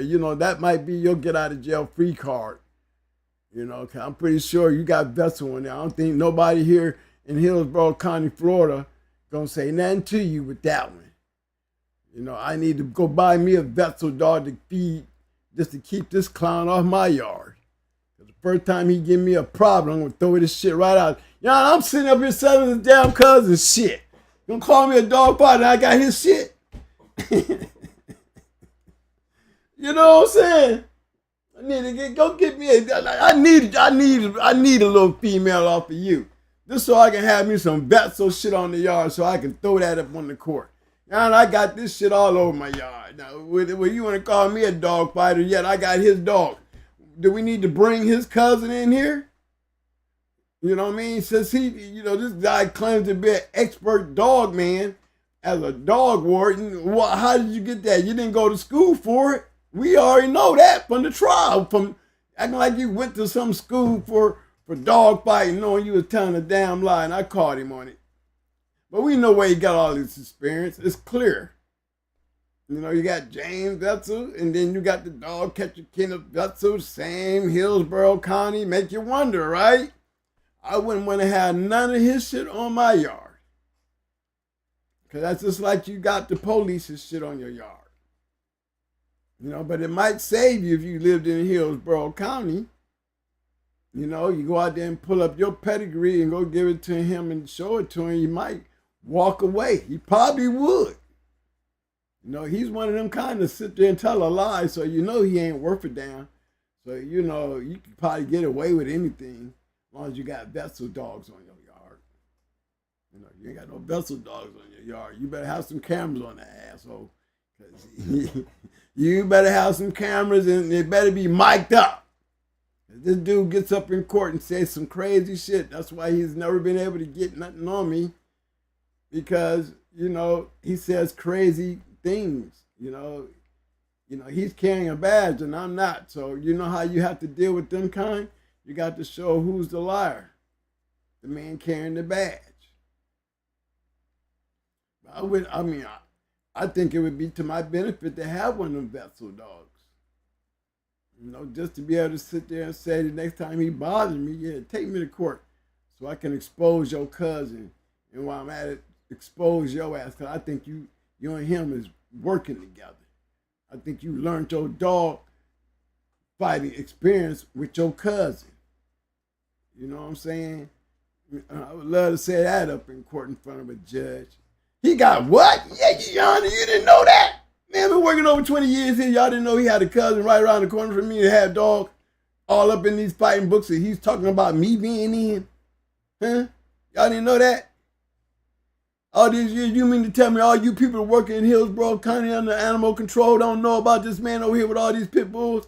Why this dude run around here trying to lie on every black dog man around here with a dog? For real. When I say lie, I mean straight lie. You know, maybe that's what I needed.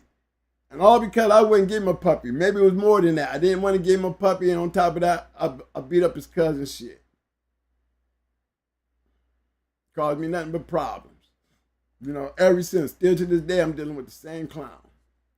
But it doesn't bother me none because if you ain't coming correct, you ain't going to never win anyway. I ain't going to never let you win. You didn't win 15 years ago, you ain't going to win now. But maybe it'd be better off if I need a vessel dog on the yard. I guarantee that'd be like, you know, taking some garlic or the cross and putting it up in front of a vampire and shit. Ah! Through that vessel pedigree. Back! I'll take that shit to court and swear to God, I've been buying the shit from him. Now I bet you he won't call me a dog fighter now. You know what I'm saying? Get me a vessel dog on the yard. I guarantee you this dude would not walk up there in front of no courtroom and call me no vessel dog. You know, with a vessel dog, call me a dog fighter. Or say anything about me being on Pairs Online, knowing I'd be on Pairs Online with his name all over the damn place. And living in the same damn county. You know what I'm saying?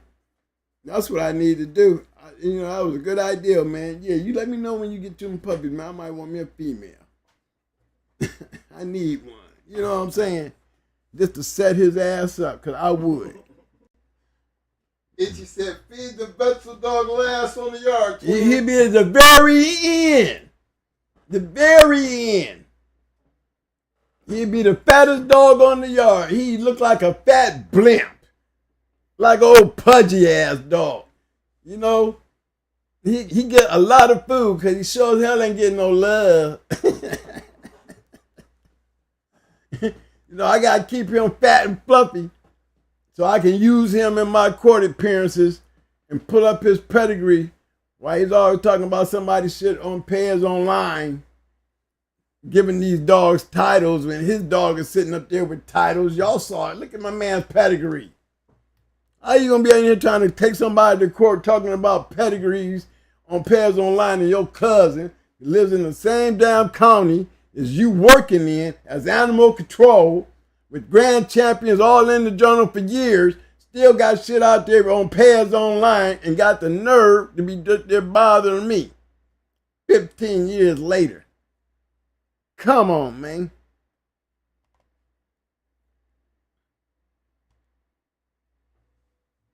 Yeah, fellas, I'm really on the microscope thing. Okay, just letting you know, guys. These things is not really expensive. I mean, I stay away from things. I stay away from things like these right here. I stay away from them. There is some that you can connect to your computer. I have one. I use the same old camera system that I use when I'm using the camera system here on the show.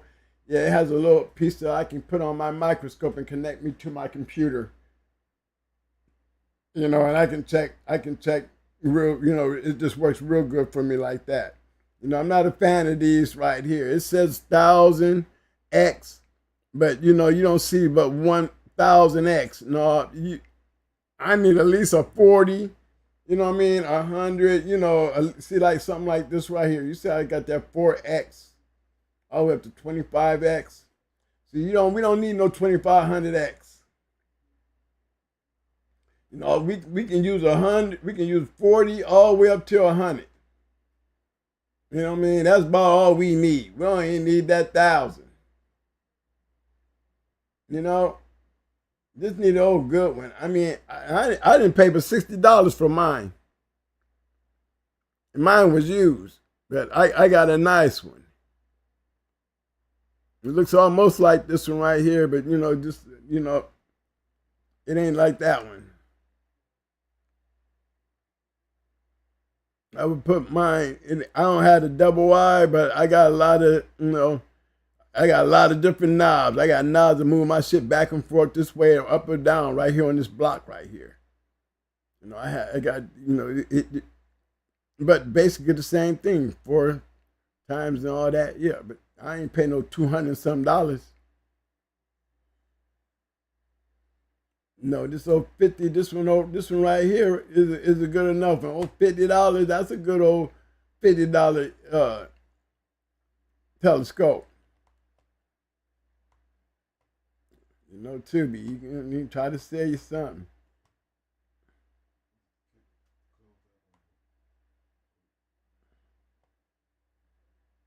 I'm gonna close it, man. What is it? This X here? Then it's gonna take me out of it. No, I was trying to get there and pull it up. That's a pretty nice microscope right there, huh? There you go.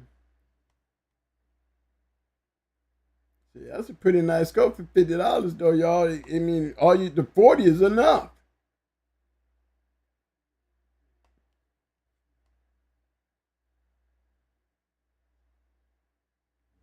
Let me go down and see. Because you get the microscope, the microscope is going to eliminate a lot of. One thing it's going to do is going to eliminate the worm, the coccilia notion, the blood in the stool, any of those things right there. This guy right here is going to definitely take care of that. Look at this. This has got it down to $46.85. And I'm telling you now, a 40 is all you need.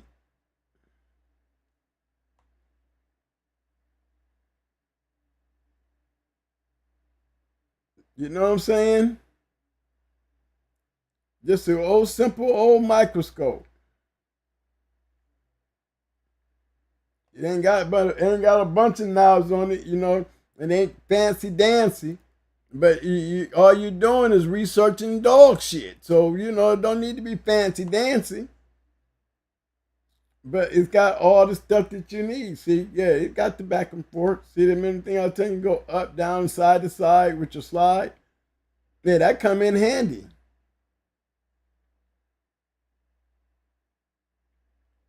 You know what I'm saying? I mean, that's a pretty good one.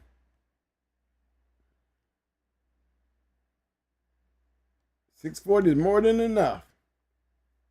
Don't really need that much. It got three different pieces on there. 3 different ones. 1, 2, 3. For $46.85, guys, y'all need to go put that in your basket.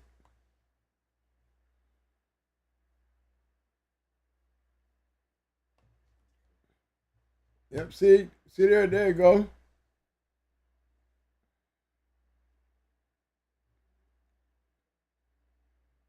They got the 10 eyepiece, the 16 eyepiece. So they got the eyepiece being interchangeable. Then they got the times 4, times 10, times 40. I'm going to tell you the times 10 is all you need. Times 10 to get you down there where you can see what's in your dog shit. $46. Got an account with him. I think you can get some free shipping.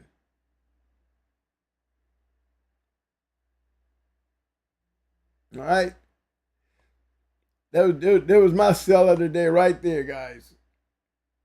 You ain't got to spend no big money. Good investment.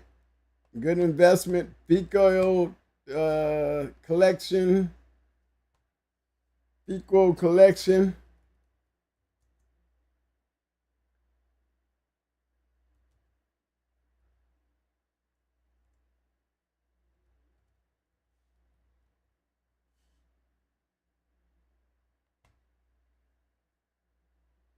These little things right here. These little things right here is what I use. Right there. That's what I use. $16 for a bag of 50.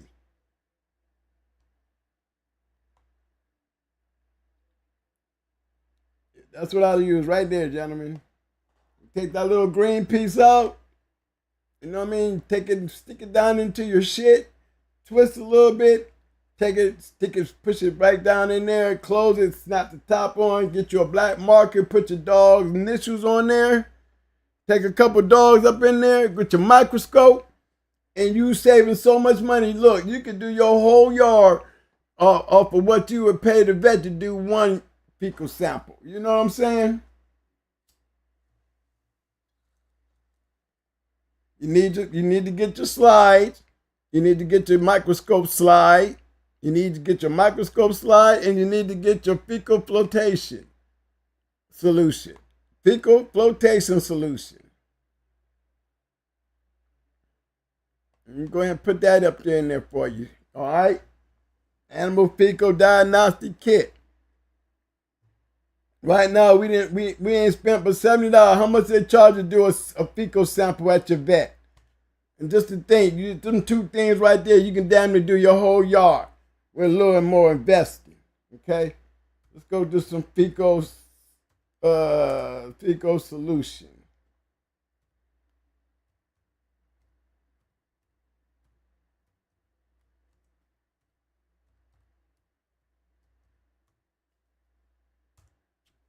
There it is, right there. This is what I use. This stuff right here. Big old jug of this shit. Look, they got the big bag right there. You know what I'm saying? This is the one that I use right here. Already ready to use. Get your little squirt bottle. Take that shit right there. Pour it in your shit. You know, there's a way to do it. You know, the ones that I got come with instructions. Like this one right here. That bag right there. You can see how it got the instructions, got a tab of instructions in case you got to get some to your friends. See, there's like 50 of these things right in there tell you exactly what to do with it. You know what I'm saying? You got a pad. See that? One pad of 50 client instruction sheets. You know? And just to think, you charge somebody $20 to do a fecal sample for this shit, man. And if you got a couple, I'm telling you, man, I do about 4 or 5 of them, man. Just bring me $30. And just take the initials of them as you put them in with your black marker and just do fecal samples. You know, you was to call and ask me, twin, how do I know what I'm looking at? Well, once you go put in dog worms under a microscope, and you'll see them pull up a whole bunch of different examples of what certain worms and their eggs and their worms in shit looks like. So you can identify the round worms, the hook worms, the coccidia. You know, you'll be able to pick up so many things by doing that. You just don't know if that is the most important thing when it comes to you having dogs that you can have on your yard. Because when the dog gets sick, one thing you will be able to eliminate right off the bat, he don't have worms, he don't have coccidia, and I didn't find no blood cells in his shit. So he's not bleeding in his shit. So that eliminates the guessing where you don't, first thing you do when your dog stop eating and the gums get white is start worming him. Wasting worm medicine. Or worming your dog and thinking you ain't got to worm him no more, and then you wonder why he still ain't gaining weight. You know, it eliminates all that stuff by just going out there, taking you a sample, coming in and testing it, and finding out you wormed him 2 weeks ago and he still got damn it worms in his shit because you didn't do the reinfestation part of it. Wait 10 days, test it, and do it again if necessary. You know what I mean? You thinking one time is good enough without testing it. See, they eliminate all that. It's worth the investment, gentlemen. Do I have any comments on that, Mark Mike?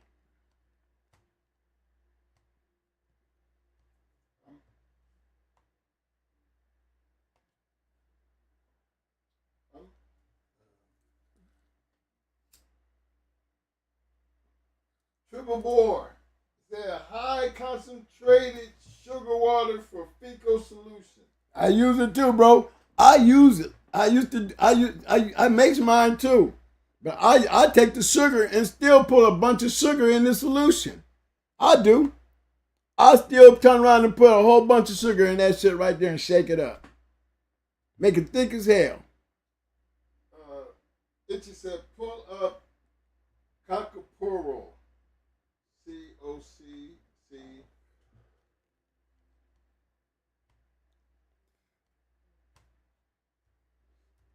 C-O-C-C-I-P-R-O-L.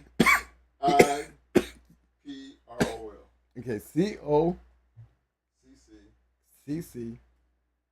I-P-R-O-L. I-P-I-P-R.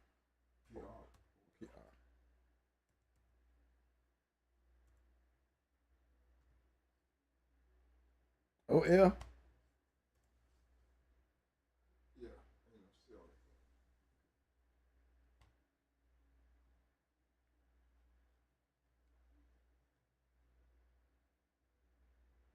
Yeah, this is the same thing you want to use for coccidia.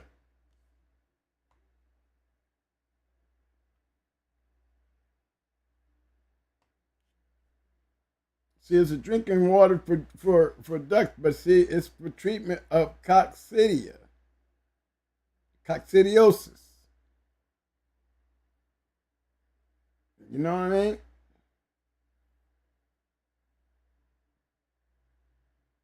But you notice it's for birds. You know, you might want to you might want to go ahead and get the shit for the dogs while you're at it. You know, you have to make the adjustment. Albon is a solution that the vet uses for this stuff. You know what I'm saying? A lot of us, we use Core-Red.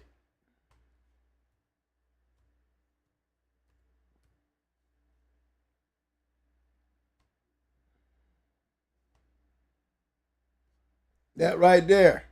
It's the same thing, as you can tell. You see there?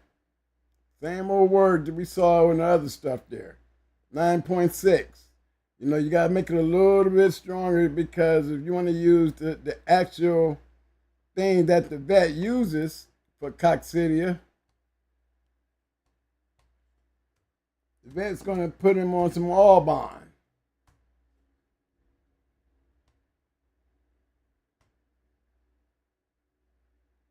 Okay, this is what the veterinarian uses for coccidia. This is used strictly for the dogs.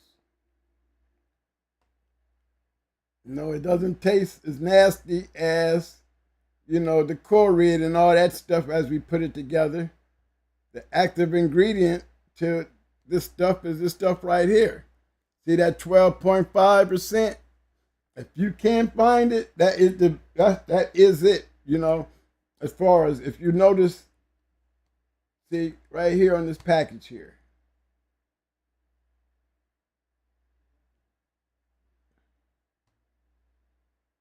See that? Same thing. See that 5%? That's the active ingredient. Remember, I always tell you guys, pay attention to your active ingredients. Same thing that I poured there a second ago. See it? And what did it have? It had 12.5. So that 12.5 is twice the doses of what the vet gives you. And the one, the Corey has 9.6. 9.6. Now you get some dine. You get the dine. You know what the dine is? And for those who don't know, I'll help you. But this is what the vet gives you for coccidia when it comes to dogs and cats. Same thing, but the stuff that we make is a little stronger. It even tells you the weight. See how they use the weight? And you can mix it to that 5%. It's just the way you mix it.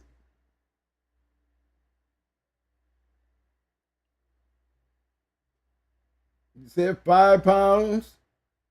Initial dose 2.5 milliliters. You know what I'm saying? Subsequent daily doses. Daily doses, that's the initial dose, and then they got the subsequent dose. Then you got the 10 pounds. Then they got the 20 pounds. You know what I'm saying? But if you're using the 12.5, you're cutting this shit in half. You know what I'm saying? You don't got to, you damn near give them the same doses, but you're giving them to them at a higher, you're giving it actually more of a dose, so you use on less of the actual chemical itself. You're mixing.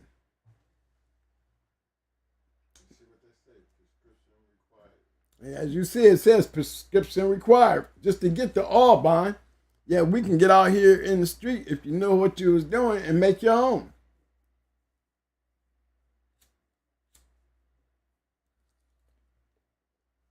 One of the main things that you want to have when you raising puppies, you got to have this stuff on the yard.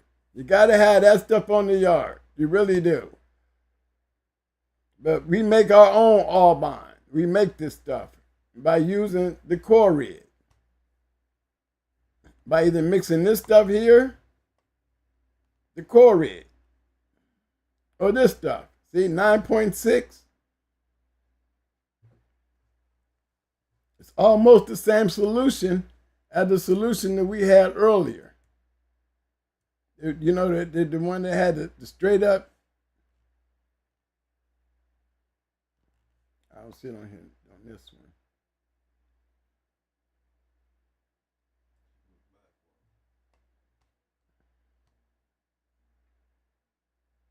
This one might. Mm-hmm. See, he uses this one here, but I'll just show him there's other ones too.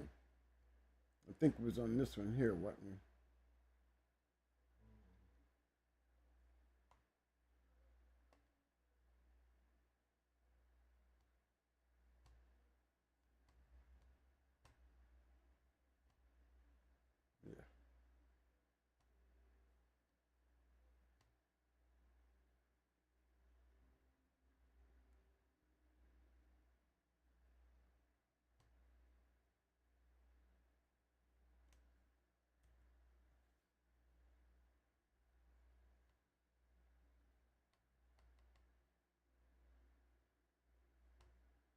Yeah, this stuff right here works pretty good for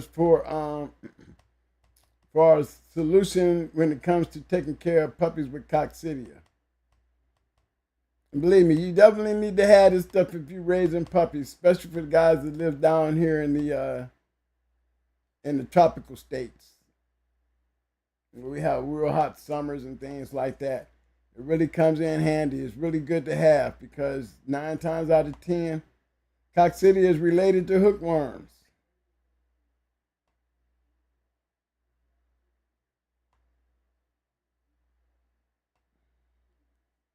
And like I said, you can have an outbreak of this stuff on your yard and wipe out a whole damn litter.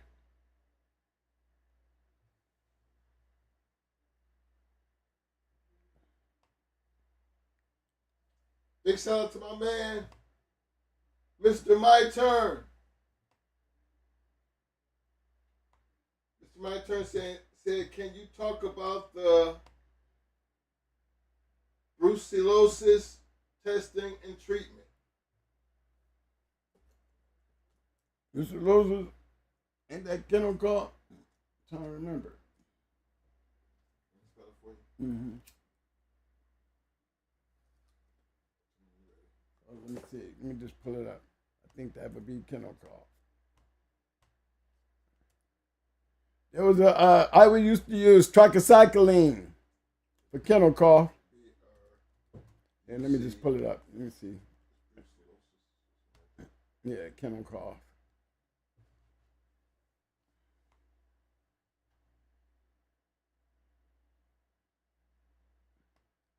Antibiotics like tetracycline for bacteria, upper respiratory infections and stuff like that. That's what. Let me see if I'm pretty sure that's what kennel cough is.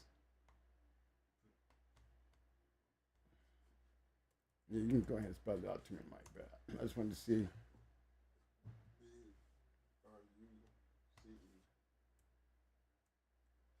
BRUCE.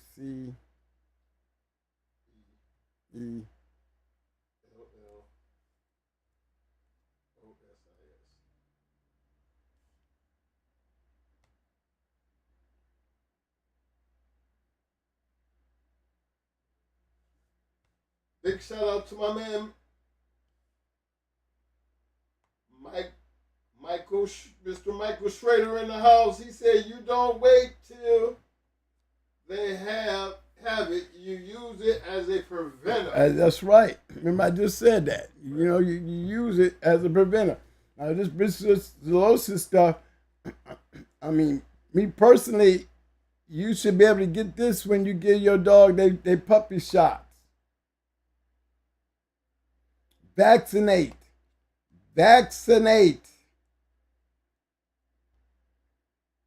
You see how it can be transferred from humans to the dogs?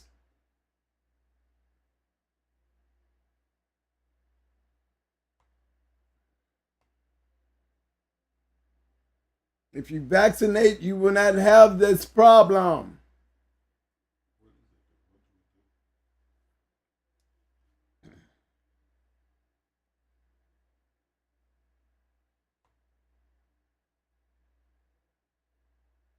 Treatment antibiotics. Long-term treatment may be required. Look, spade and neutering to prevent further spread. Production problems, joints, fever, lethargy, lymph node enlargement, swollen testicles or uterus.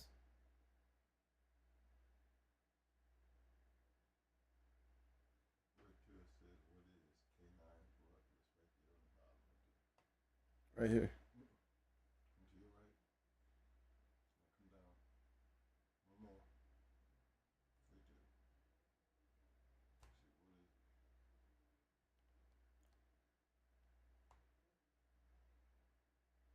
This is contagious bacteria caused by bacterium, Pusella canis. This bacterial infection is highly contagious between dogs. Infected dogs usually develop an infection of the reproductive system or a sexually transmitted disease.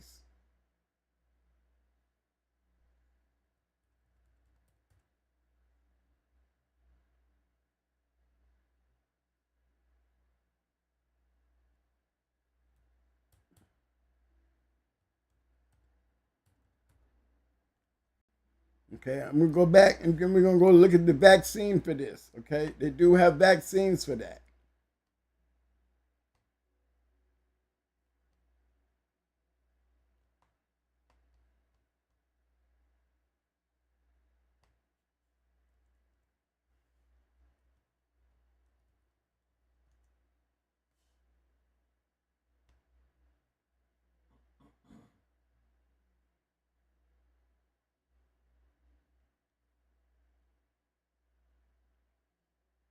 Like they say, it is a vaccine. It says currently there is no commercially available vaccine for brucellosis. Research efforts are going on to develop a safe and effective vaccine, but it is not yet available.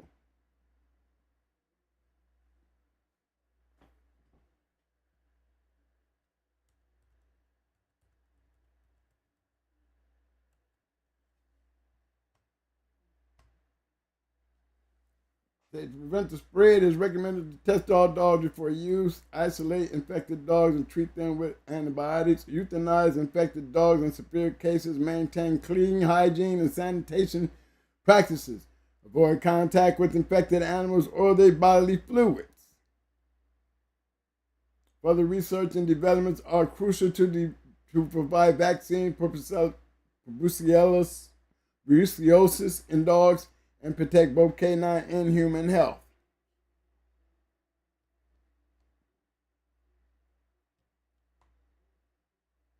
You sit down there like Faro, in some cases, But, like here are some of the vaccines that they do have. There's a vaccine here. That's a test kit. That's a vaccine. Test kit.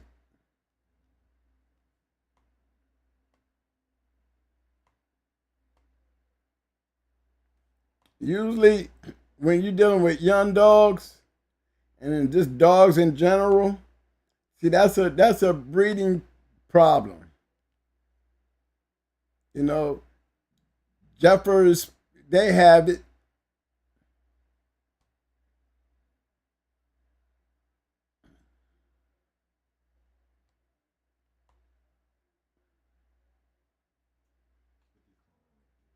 Mm-hmm.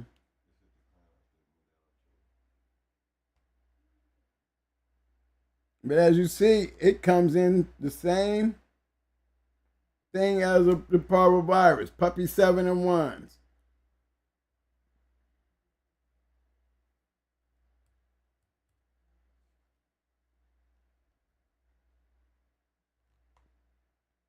I always say a good vaccine, as far as giving young dogs and things like that, I like using the puppy shot.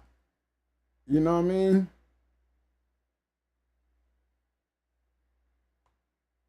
I like using the puppy 7-in-1 shot. It keeps a lot of problems down. I want to give a big shout out to my man Borderland and my man Bloodthirst. What's happening? Borderland said, "Salute, twin. Did you say you mix Corad with the dime?" Yes, sir. And you making the same thing as you making like they make the Aubon.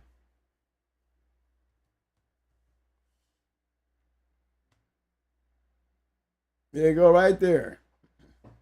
You mix that stuff with the Corad, it helps out with the taste. You're down there, and it carries a lot of calories. It's real good when you're dealing with sick dogs. I use this bottle when I'm dealing with my pups, but I really like having this bottle around when I'm dealing with a lot of pups, because it comes in handy because it's got high calories and it just works good if you're dealing with a sick litter that got coccidia. You know what I'm saying? It's got high calorie liquid nutritional value points to it, and it tastes good. It takes that nasty taste out of the cord when you mix it. But you can make your own bottle of Corad of Aubon by just taking them two ingredients and mixing them together. Do half and half, 1 cc of Corad or whatever you're using, and 1 cc of high calorie dime. Mix them together, and you just give that to your dogs 7 to 10 days. I always say use 7 to 12 days, and then use it as a preventive. Even you cut the doses in half. as a preventer. If you put a little bit in your dog's water, don't put so much in your dog's water. If you're gonna put it straight, you know what I'm saying? But if you want to mix it with your dog's water, mix it with the dye in the water.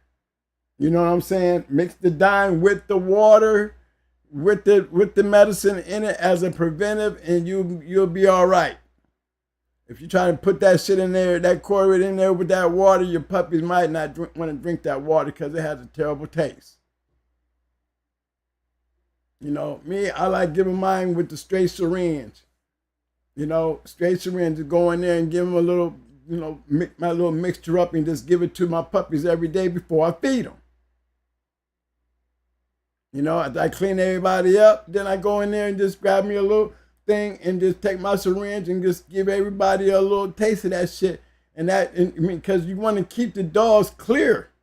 You want to keep the dogs clear of this shit while they're growing up. And like I said, once you get the puppy shots in them, a lot of these problems start going away. Invest. Big shout out to my man Michael Schrader. He said an ounce of prevention is worth a pound of cure. It sure the hell is. Tell him again. This stuff right here is what I use. I use the 7-in-1 puppy shot. I don't use the 5-in-1. I use that 7-in-1. You know, 7-in-1, it just like, see how they got that 9-in-1? You know, I mean, but I get the whole 25 dose case. Gives you an idea. See, that's all the stuff that it covers. See all that? That's the 9-in-1.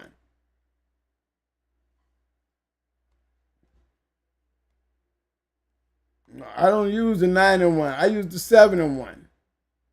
But that just tells you the things that it takes care of. Shit, you can get the 7-in-1 and get the same results.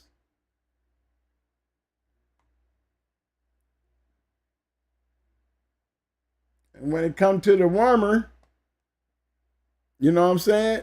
When it comes to the wormer, that's the 5-in-1. Like I said, if you can find the 7-in-1 puppy shot, it works just as fine. I like the 7-in-1 better than the 5-in-1. I get the 7-in-1 the first time, and then I use the 5-in-1 after that. When it comes to this kind of wormer stuff right here, oh yeah, I use that too. As long as you ain't got fleas, this right here should be sufficient. If you got fleas, and it's not really this one.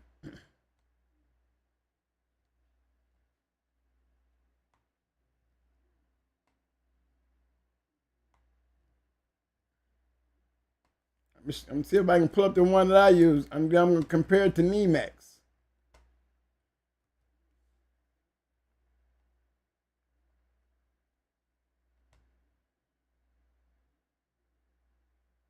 This is the one I use right here.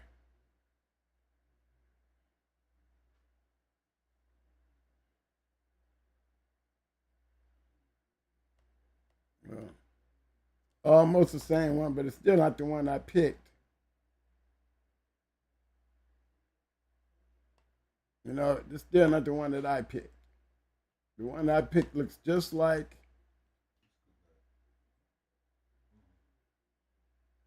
this one right here.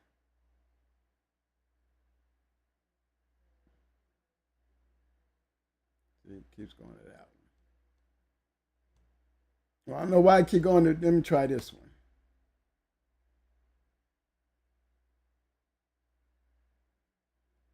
Now, but even with this one right here, I use this one, but see, you see that right there, that 50 milligram? This is the one that I do use. Because that takes care of all the little hookworms, roundworms, just take care of the pinworms and all that stuff. It definitely takes care of the hookworms, roundworms. You know, and like I said, that 50 milligram. Now, I'm going to pull up the Nemax that the vet uses. You're going to see it's the same thing.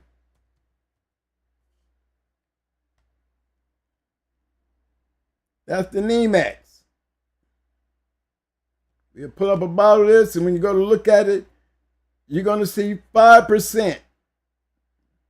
Yet the bottle I'm talking about is 50%.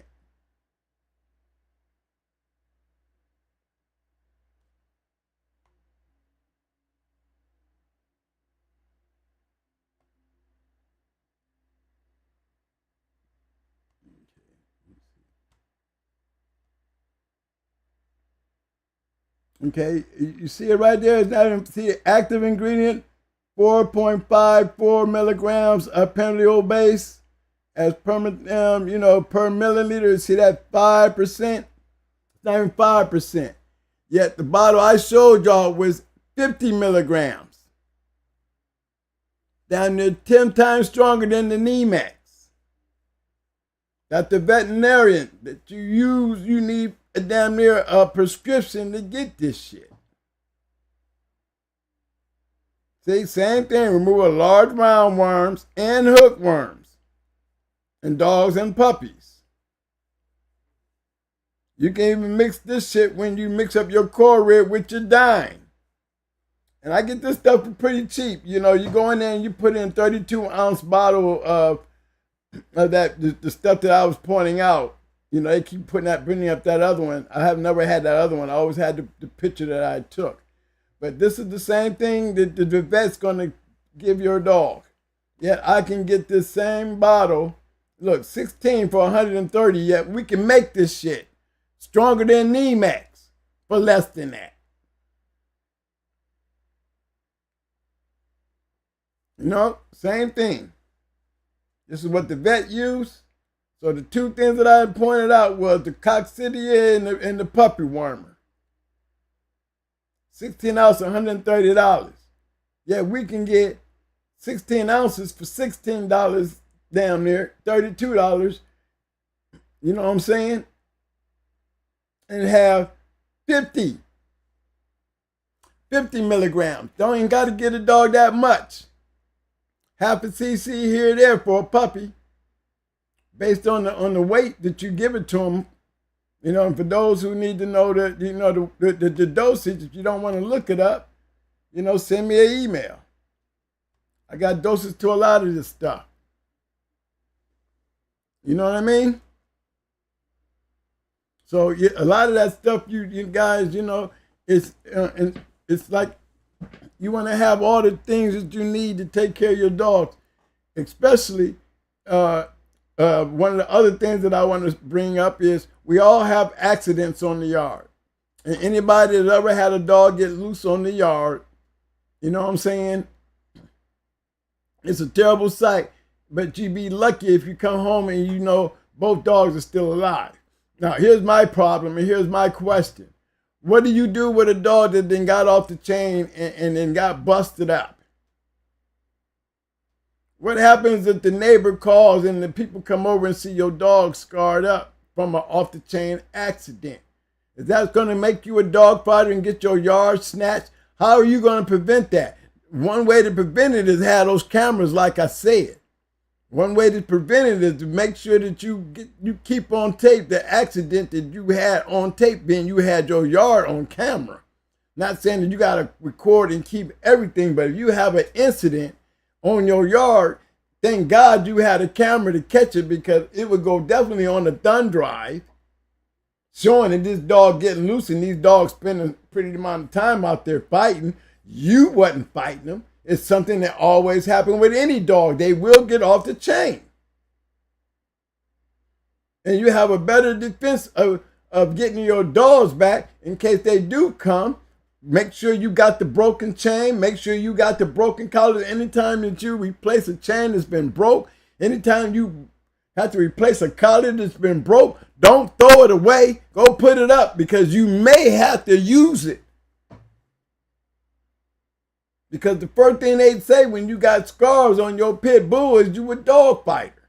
They don't give you much room for a defense. You can sit there and say, well, my dog got off the chain. That don't mean shit to them, because they're going to believe something totally different. Once they get back there and take your dogs, that is not going to be a good reason. You better have a film, a video showing that dog getting off the chain. And matter of fact, I got the chain. Now y'all can take all my shit back over to my house and I'll give y'all a diagram just in case y'all don't remember where everybody went. I want to make sure y'all put everybody back to where they was. See, that'll stop a lot of this. Every time you catch a dog with a scar on it, makes you a dog fighter. But that's a bunch of bullshit. They leave you no room for accidents, things that we know happens. So you got to protect yourself. You know what I'm saying? And all, like I said, if you ain't got an incident on it, you know what? Your dog get off the chain, you got to call animal control and have the police come over and say, look, I don't want y'all calling me a dog fighter, but my dog got off the chain. And, you know, the next thing you know, they're going to be all on there. Remember that story? They got these big, heavy log chains. But goddamn it, there's a reason why we put log chains on these motherfuckers, so they don't get loose. You know, we take extra precautions to keep them on chains by putting these thick collars and these thick chains on them. Because even in these thick chains, guess what? That sand will chew that chain up. You ain't gonna never keep a dog on the same chain. You'll be a fool if you think that chain might be looking thick until you go to look at them hooks right there in the middle of that little piece right there. Go pull them, go look at them. Go pull them off like that and watch how thin they is compared to the rest of the chain. That's how they break those chains. And I'm talking about big, thick chains. Running across that sand, it wears those chains down. Dogs hitting it and wearing them chains down, them links get weak. You should be able to be safe to have a scarred up dog on your yard without being accused of being a dog fighter and watching yourself lose your whole yard. You should feel free to have a treadmill on your yard without the law saying that you're a dog fighter because you have a treadmill on your yard. You should be free to have a breaker stick in your pocket. You should feel free to have all these types of medicine on your yard without making you a dog fighter.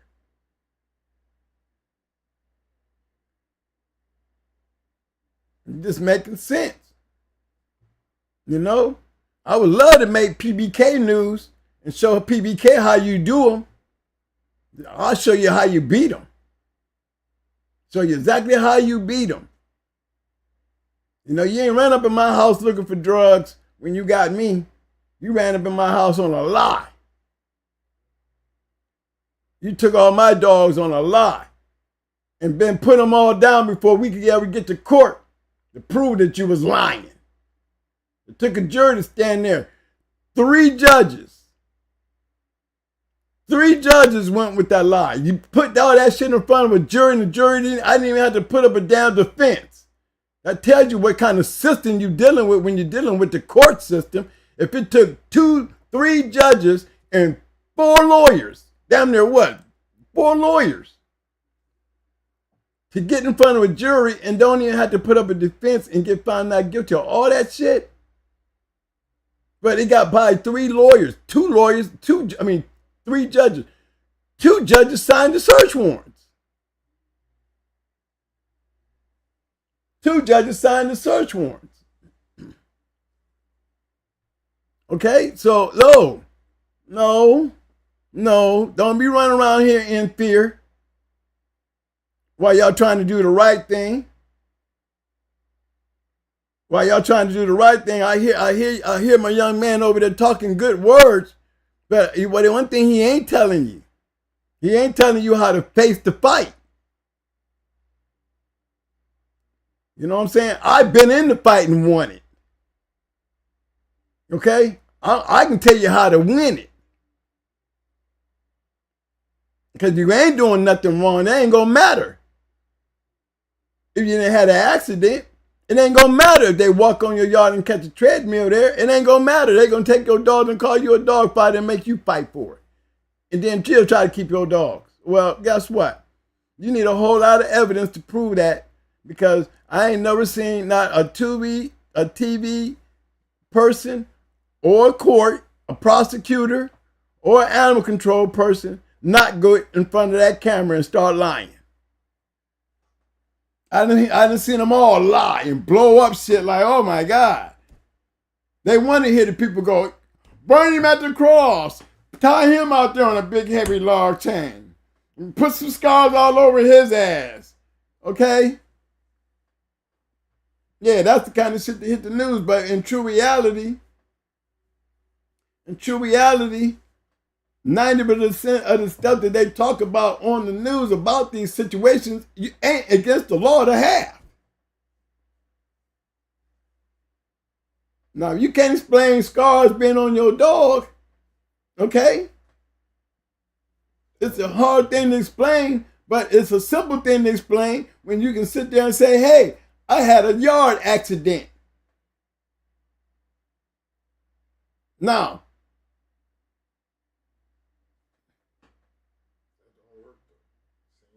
saying it ain't enough.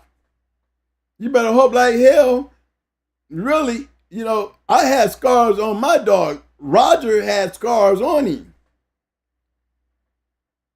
One of my females had a scar on her twat where, we were trying to breed her, and she snapped at one of the studs, and the stud, instead of snipping her, he snatched her. He bit her pussy. You know what I'm saying? But that was an accident. But guess what? They tried to make something out of the scar.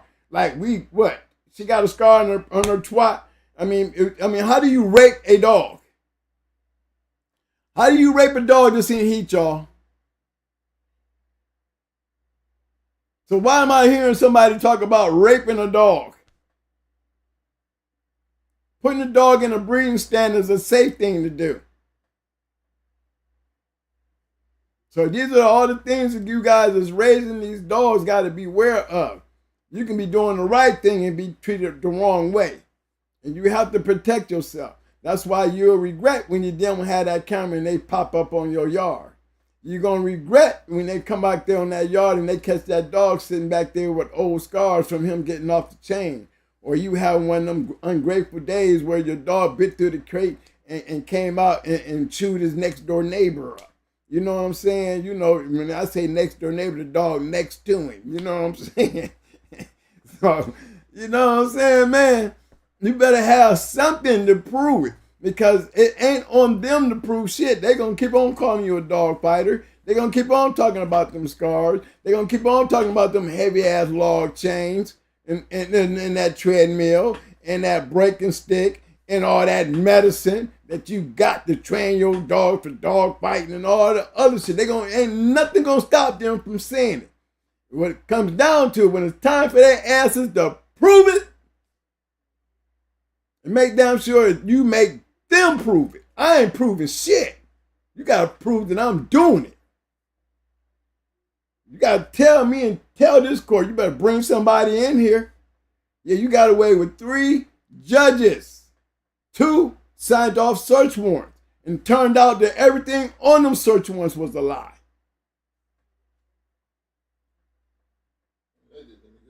And they didn't even throw his ass in jail. He should have been the one going to jail.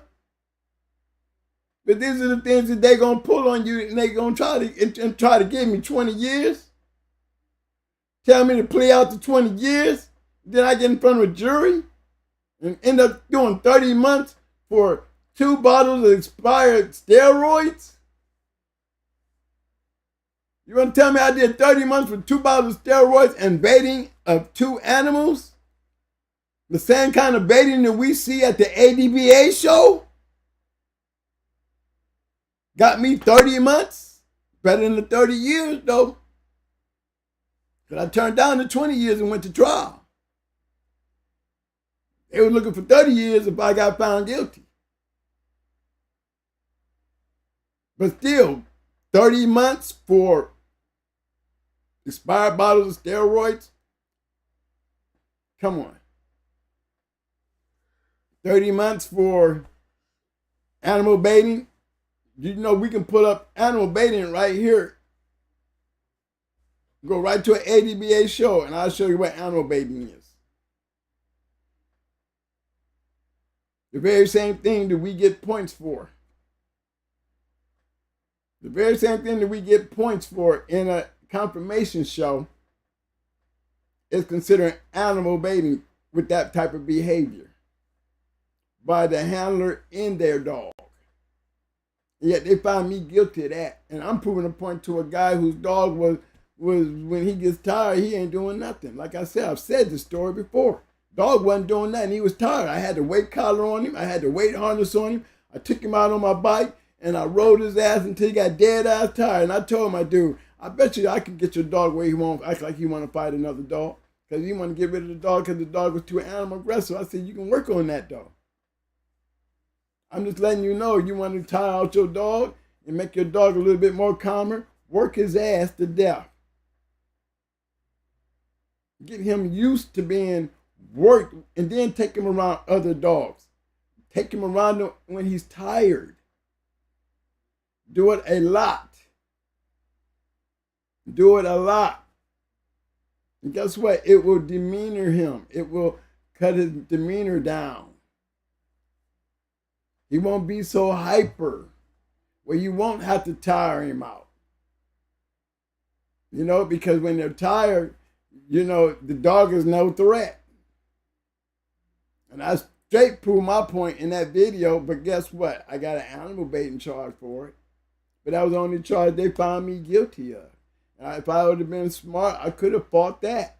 I had the book where I bought the damn weight collar for it. And in the book that I bought the weight collar and the weight harness, it clearly says these weights are used for aggressive dogs. Why do they use these weights on aggressive dogs? Because a tired dog is not as aggressive as you think he is once he's tired. And it's a fact. It's part of dog training. How you going to bait a dog? Remember, I can get away with it. I could have claimed the trainer game and still got away with it because actually the video was a training video. If it was had anything to do with dog fighting, what would have stopped me from cutting that damn dog loose on that curb? If it was about the dog fight. And I think the jury's seen that too. Oh, if he really was a dog fighter, he wanted to, he could have fought, and what was going to stop him if he really wanted to do it? Nothing. So we can't say his intentions or what he was doing was intended to fight the dog for the purpose of dog fighting. That wasn't what it was, because if he was doing it for the purpose of dog fighting, I would think we'd be looking at a dog fight then. And that's the way the jury took it. But in that same category line of the law, it does have betting of two animals. Whether it's a rabbit or another dog or anything else, a chicken or a cat. Betting of any animal. But these are the things in, different states, different places, but these are the things that, they all gathering up on when they want to start slapping around federal charges. So things that you think you don't need, if you got over 5 dogs, these are things that I think you better need. If you got treadmills and things like that, these are things I think you better need. If you got things that you're trying to take care of your yard the right way, then these are things that you better have. Along with all the other things that I spoke on to protect yourself in your yard and your rights. So, hey guys, ain't got any questions, anything like that, the email address. I hope I put out some jewels out there for y'all today on this thing. We've done it. I didn't get into detail, but I spoke on some things that you guys need. You need the right antibiotics. You definitely need right antibiotics. You need to have a medical kit for your yard. And like I said, if you have dogs on the yard that has fresh wounds, the dog should not be on the yard. I think everybody should have a sky kennel. A sky kennel is a kennel you use when you go put your dog on the plane. I think you should always have 2 if you're not doing nothing else but to have them set away. In case you do have a kennel accident, you can take those dogs off your yard and put them up. And put them somewhere where you don't have to account or be questioned about those dogs. Why they heal. Once they heal, it doesn't matter. One thing about the court system, they can sit there and call scars related to dog fighting, and they may be right. Yes, 2 dogs getting off the chain, it hell it was a dog fight. But it didn't have nothing to do with me engaging or entertaining the fight, okay? It doesn't mean that you can go and call me a dog fighter. You better have some type of proof when you start putting that dog fighting title on me. And that's what I use against their ass in court. You know, you calling me a damn dog fighter and shit. I ain't say I wasn't one. Never once did I say I wasn't one. What I did say, I wasn't fighting those dogs. Now you proved that I was. So what? I'm in the journal. I don't even see why that should be relevant. I don't even see why that should be used. I don't even see how you can even talk about what we do on YouTube. You know, yes, our disclaimers do work. Because right now, what you gonna do? Take me to jail because I'm talking about dog fighting on this goddamn show? Then let me see somebody get on the stand then. It's gonna take more than somebody to sit to San Quentin and be talking about dog fighting on YouTube and all that. Yeah, down there 730,000 views and down there 3,200 subscribers, monetized. Evidently, YouTube don't think I'm doing something illegal. You get on the stand and explain to them what I'm doing illegal then. Yeah, my disclaimer mean a lot if you can't prove it no more than what this disclaimer is saying. Damn what I'm saying, this disclaimer tells you what I'm saying.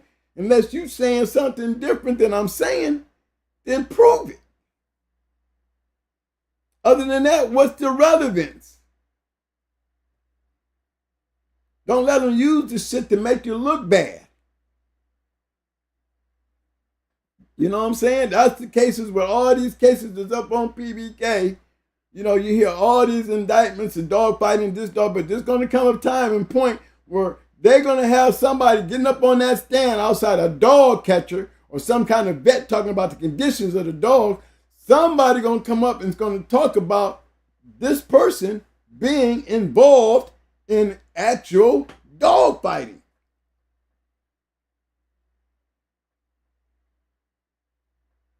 You got to have that. You was coming up in here running your damn mouth ain't enough. And if that's all they bringing to the table and you got a lawyer, you better do like I did. I said it took 4 lawyers and it ended up taking me on my own to take care of my damn self. Even with 4 lawyers, they couldn't do something as simple as make them prove that I'm fighting these damn dogs. Duh. You got 3 judges that signed off. They done already convicted me with no charges.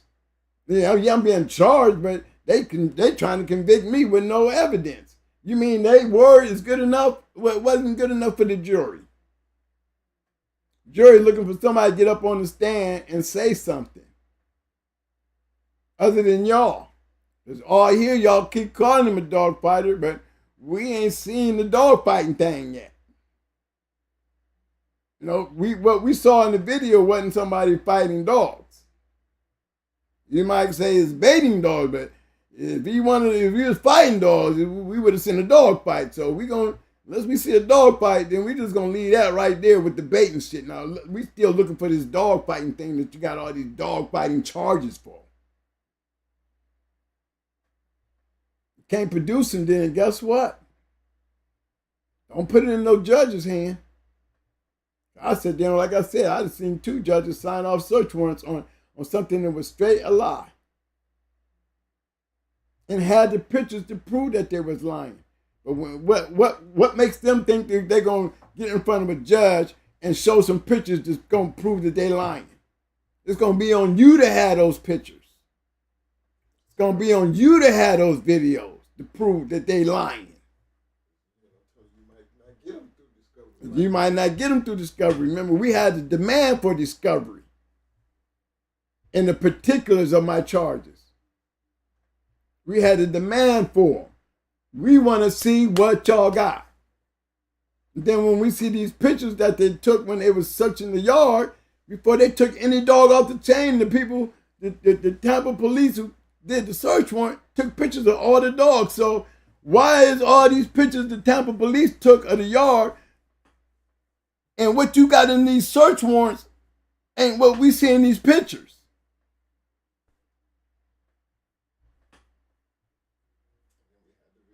And then we had the video an hour before they came. And I'm out there doing my yard, as I always do. They could be sitting out there with the FBI right now, stepping out there watching my yard, and guess what they're going to see? They're going to see me out there doing the same thing every damn day. This man clean up his shit more than once a day. This man takes his dogs out more than once a day. This man spends a lot of time with his dogs. So for somebody to walk in here and think y'all going to say that this man ain't taking care of his dogs, hey, don't put me on the stand. I'm going to tell you what I see. See, that's what you got to call them on. You can't just let them go free willing because there's nothing you can say. Again, before you get into that trial, you better keep your mouth shut. Only person you should be trying to plead your innocence to is your lawyer. And if he ain't the right lawyer, you better get rid of him. Because I ain't found a lawyer yet to know how to defend a dog case to me. Not one. I have 4 of them. And you know, that takes a lot to get in front of a judge and for a judge to grant you. You know what I mean? Get rid of your lawyer for inadequate representation. 4 times in front of one judge, and he did it 4 times? All the way up to trial time? Yeah. We need a whole lot more of that going on, y'all. Because if you got scars on your dogs, then you ain't different than nobody else that PBK be putting up on his show. I am no different than any of those guys that got put on PBK's show. I was charged the exact same thing. Face was thrown all across the newspaper and the television, just like those guys on his show. But when it came down to the proof and the proving, hey, one, they couldn't bring the journals up. Journals don't say nothing unless you got somebody testifying with what's in them. You can't tell me nothing about no damn pedigree unless you're going to tell me somebody going to get on the stand and explain this is exactly what I was breeding for. You know, Mal can't need to call me. I think they all need to call me. Because unless they got a video of you fighting some damn dogs, then they better point at you. Then you should be feeling real funny about who gonna be snitching on you. But them themselves is not gonna do what they see them doing all on the TV with their news. That is not gonna get you convicted, because it didn't get me convicted, because I know how to do my trial. Prove it. In the end, getting sentenced, the judge still called me a dog fighter. But I think I kept quiet. I ain't never said I wasn't.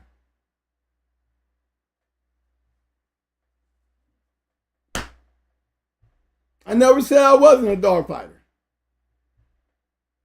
Never said I was. I'm in those books. Yes, I am. But what I will say is, y'all cannot prove that I was fighting those dogs that I got charged for.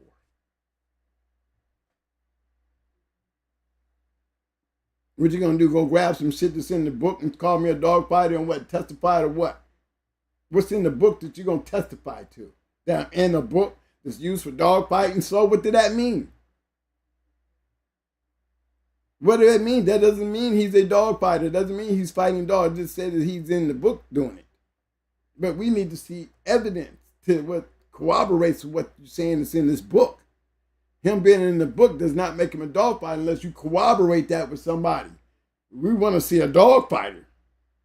We don't want to read about it. We want to see it. See, there's weakness in that shit. You guys got to learn that. Don't get too caught up in watching what PBK's saying when he's telling you the truth. But there's another side to that truth. I'm an old school dude that can sit there and tell you how to whoop their ass with that shit. That's what old school dudes do. We know how to beat it. And did beat it. But you gotta have your cameras. Be prepared when you tell them don't come on your yard, don't let them on your yard. You don't give a damn who you call. Go and get that search warrant. It's the only way you're going to get on this yard anyway. Because when they get on there, guess what they're going to start doing? They're going to lie. Where's all these heavy-ass log chains? Did you notice everybody had a heavy-ass log chain? Remember, and one of the comments that they made during PBK show was, 2 of the dogs had scars. But they didn't say nothing about the other 10, 20 dogs. And, the only 2 of the dogs had scars. Which, what about the rest of them? Did anybody pick up on that part? They have a lot of food and water, but then nobody had no pictures of a skinny-ass dog running around on that yard.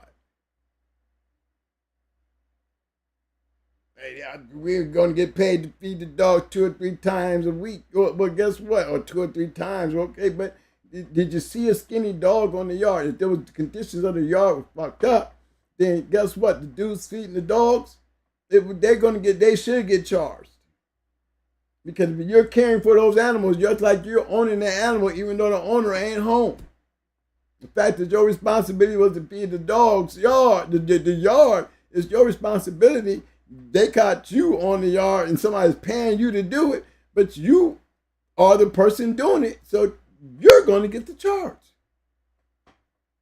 And they're going to go back and get the owner too while you're at it, just to make sure y'all tell on his ass.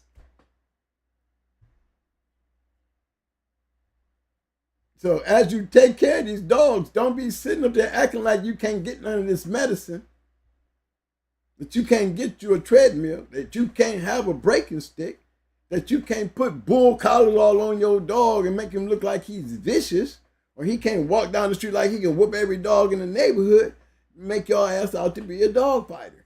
If you don't protect yourself, understanding that. Whether you jumping trees, climbing up walls, or doing confirmation, or running a treadmill. It don't matter. If you had a kennel accident, then you are and can be and could be a victim to this prosecution in a process of eradicating the game dog.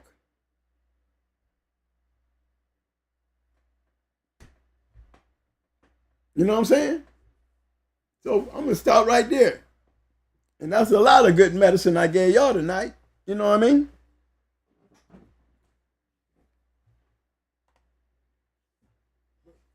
Itchy said one of y'all need to go to the law school and be a dog man lawyer.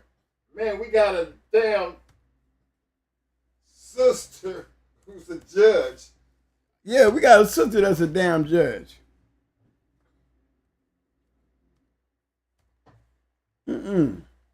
No, guys, you can, if you love your yard, you lawyer up and get your shit together and protect your yard.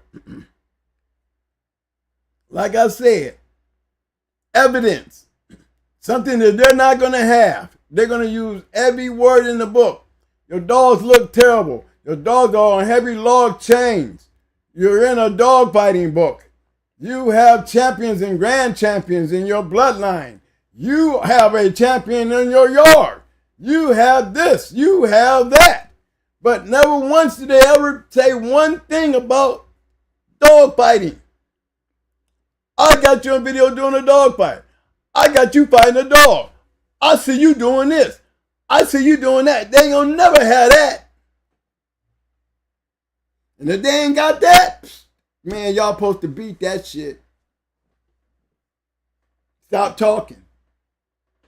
Because they'll get up there and run a whole 3-4 days on the stand, bringing every expert across there, and ain't nobody talking about what you did.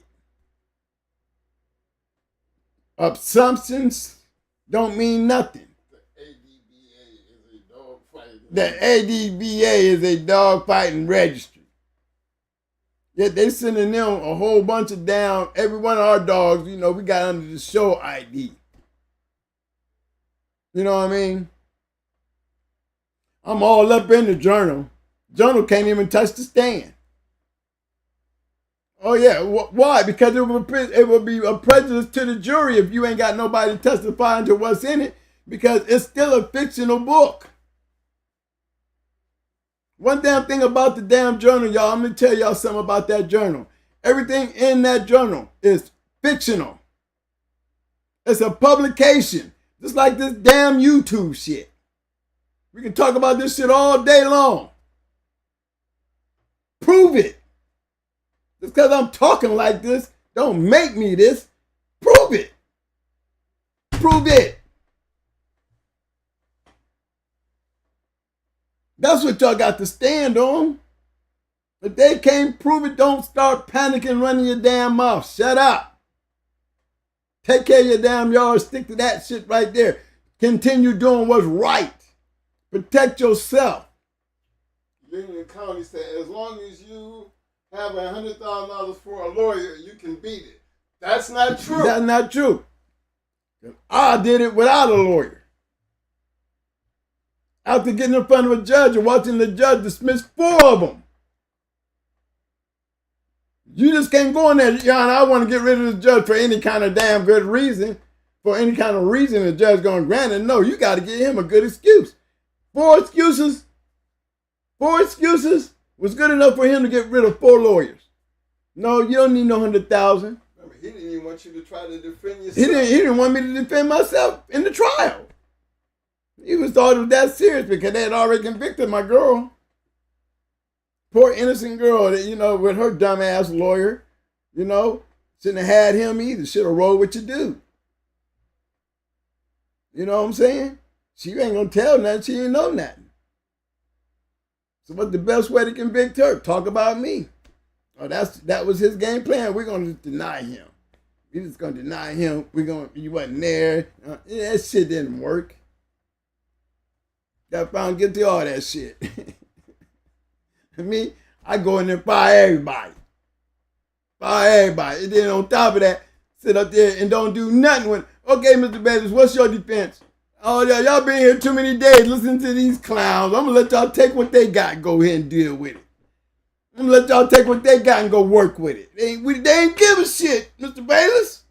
Well, I know that. That's why I'm not going to waste your time and give you nothing I don't need to give you. That was my point. They ain't gave y'all nothing. The search warrants was trash. This case is trash. The testimony was trash. Killing my dogs was trash.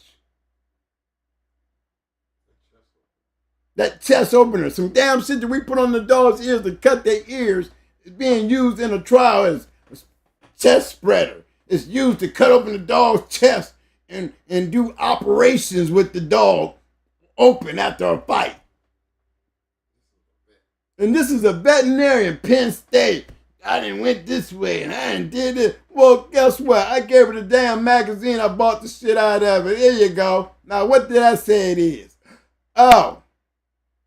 Tell the jury. No. Don't be scratching. You're looking at your glasses now, trying to put your glasses on like you got to look again. Tell the jury what that is. What do they say it is? Damn book, pass it on into the jury so they can see the shit. This officer up there talking about a test opening. We got some talking about some damn pit bull ear clamps to cut the ears, y'all. And then you got, I don't even want to say his name, but look, the same dude I'm talking about with this pedigree shit here, y'all. He on the stand acting like he is an expert dog fighting analysis. I mean, you ought to hear him spilling days of this rambling. Yeah, you talking about dog fighting, but that's all you doing is talking about dog fighting. Where is the pie at, bro? The jury looking for something hot. You studied talking, but we ain't seeing none of this. Try to slip the journals in there. Like, remember, all they can do is just try to mudden your name. Make you look like you a real bad person. And that's supposed to get by and poison the jury's way of thinking. Because that's how they doing it. You see how the TVs is talking about it. The heavy chains and, tied out. And like it's all so bad. Man, listen to me, man. The whole point of the case is y'all charging me with dog fighting. You charging me with a conspiracy to dog fighting. You're telling me I'm promoting dog fighting. You're literally telling me I'm dog fighting. Show me the money.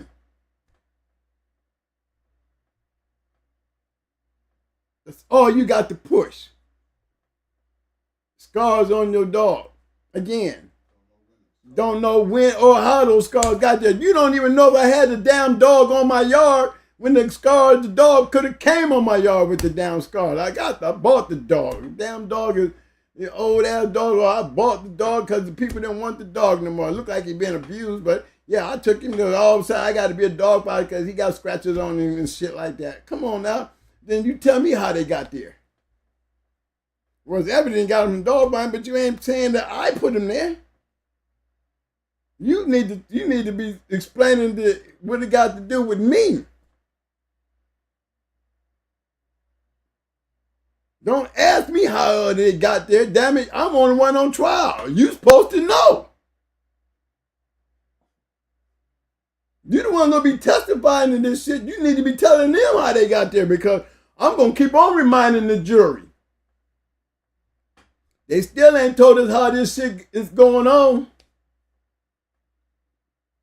Do you ever see me fight a dog? Do you got any witnesses that can come up here and testify that they has ever seen me fight a dog?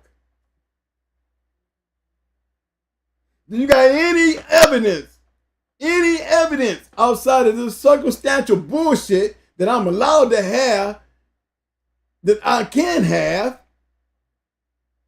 Can you do anything other than talk about that stuff there and give us some real solid facts of why we can charge him with promoting dog fighting, being a dog fighter, having dog for the purpose of dog fighting, breeding dog for the purpose of dog fighting? Can you give us anything other than some bullshit? Like, can you give us some meat on these bones, showing us that he's really a dog fighter?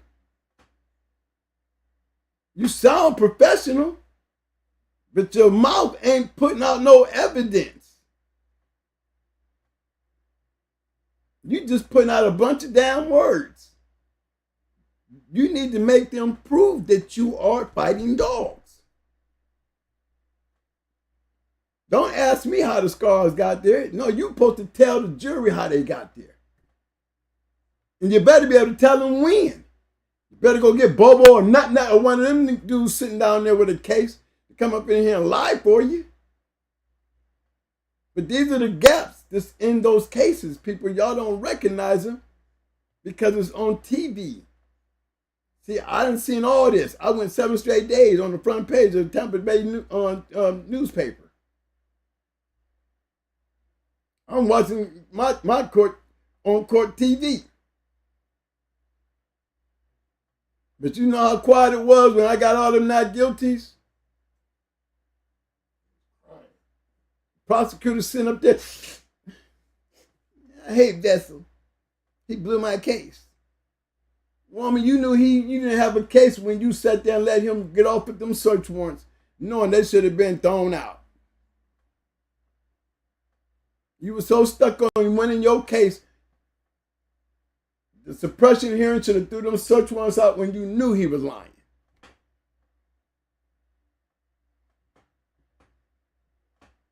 Very thing on that damn search warrant, I was found not guilty of. Matter of fact, I wasn't even charged with the shit that was on the search warrant. They came in with a bunch of dog fighting charges, but what happened to the dogs on short, heavy log chains, no water? Dog house was so depleted and fucked up the dog couldn't stay in it. What happened to all that shit that you had 2 judges sign search warrants for? With no pictures, no evidence, no nothing. Y'all better pay attention. Came down to trial time, wasn't none of that. Matter of fact, when it came down to prosecution time, the damn prosecutor didn't make 1 charges. Not one of them charges had anything to do with anything pertaining to the conditions of that yard.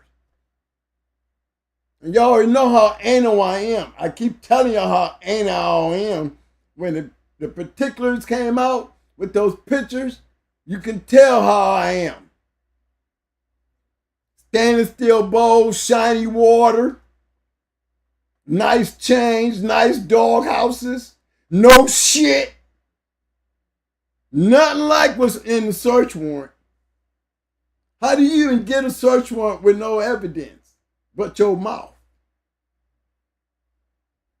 Because that's exactly what happened. You know they ain't gonna walk away from no case once they done planted your ass all on TV.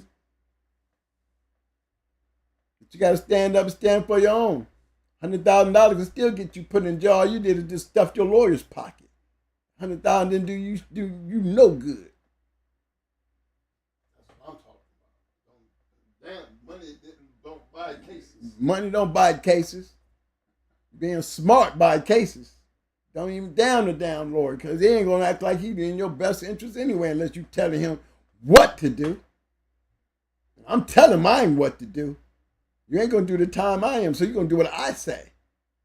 Matter of fact, Judge, you want to sit him down here next to me and help me out? Let's do this then. I get a better case out of this than the other 4 lawyers than I had my damn self. And proved it. So we're going to leave it right there, fellas. I hope y'all paying attention. I hope y'all learning, and I hope y'all listening. Stand up and be right. Y'all want to battle this shit? They want to turn federal on them? Don't give them no reason to call the feds on you. They went and took $190 out of Malcan's house, and he living in a nice-ass neighborhood with 190 dogs, and the neighbors running around there hollering, I didn't have no idea. Then I'm really going to be pretty confident to seeing who they going to put on that stand. That's what I'm waiting on. Everybody trying to wonder about Tom Gardner. Tom's still having pig pickings over there where he at. You still got to go through a damn community board to go messing with Tom Gardner over there where he living at. Believe that. Shit, you got DOD, Jihad, locked up, messed up. You got Miles Camp, professional football player, locked up. But you got Tom over there with several charges. He's still selling good dogs. With titles. Now, I guarantee you, if he is telling on anybody, I bet you he won't be in neither one of their cases sitting on the stand. I guarantee you that. And I guarantee you every Sunday you're going to still see a line of people at his house buying dogs. And it ain't because he's working with the police. It's because where he at, the city know who he is. Shit, when we got there, didn't they tell us where he was at? Everybody in the damn goddamn little city knew what we was there for. Everybody. They evidently it does a lot to their economy because we sold out the hotels. House yard packed with cars. So many cars packed up in there, you gotta walk a little distance to get up to his house because of all the cars. So, hey, if he is in that triangle, one thing is down for damn sure, you can call him the point man. But that if he know what I know, that's all he is a point man. They ran up in his yard many years ago. They ain't ran up in that man's yard since. And he got a yard of dogs.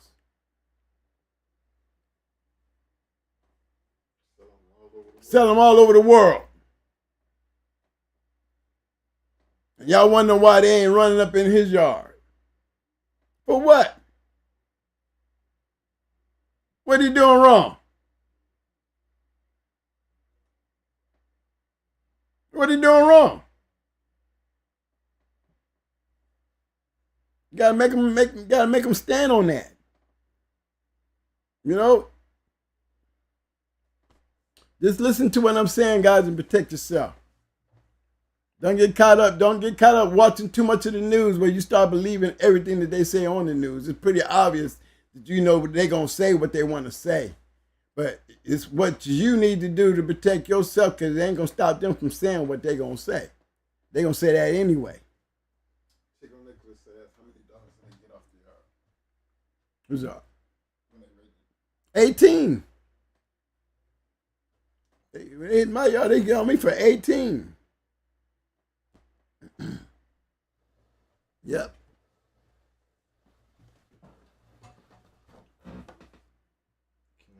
Had me on short chains and log chains and big collars and all that bullshit, man.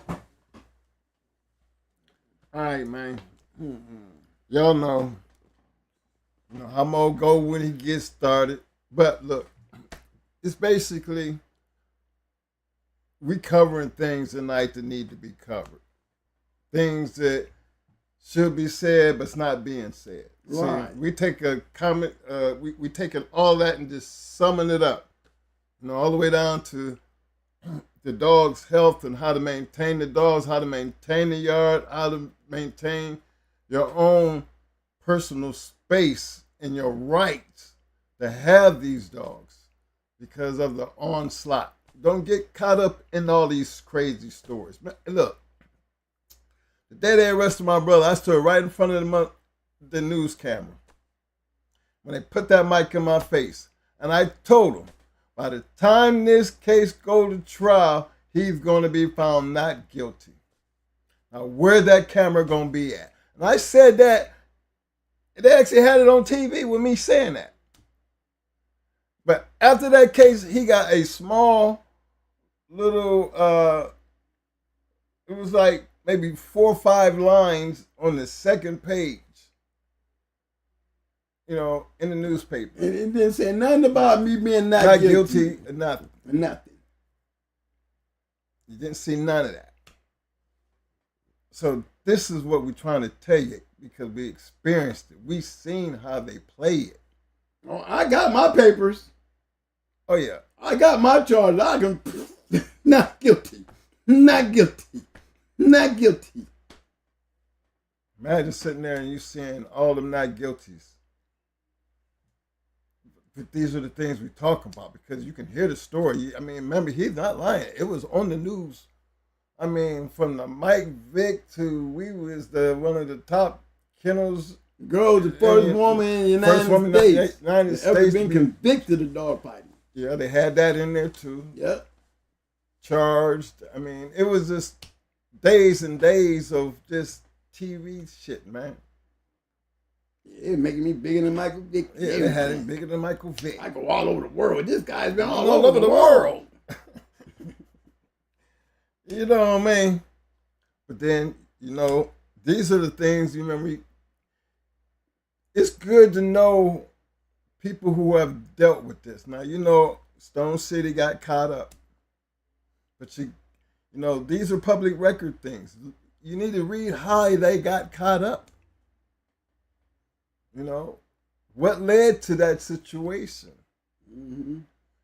And then try to do everything different than what they did.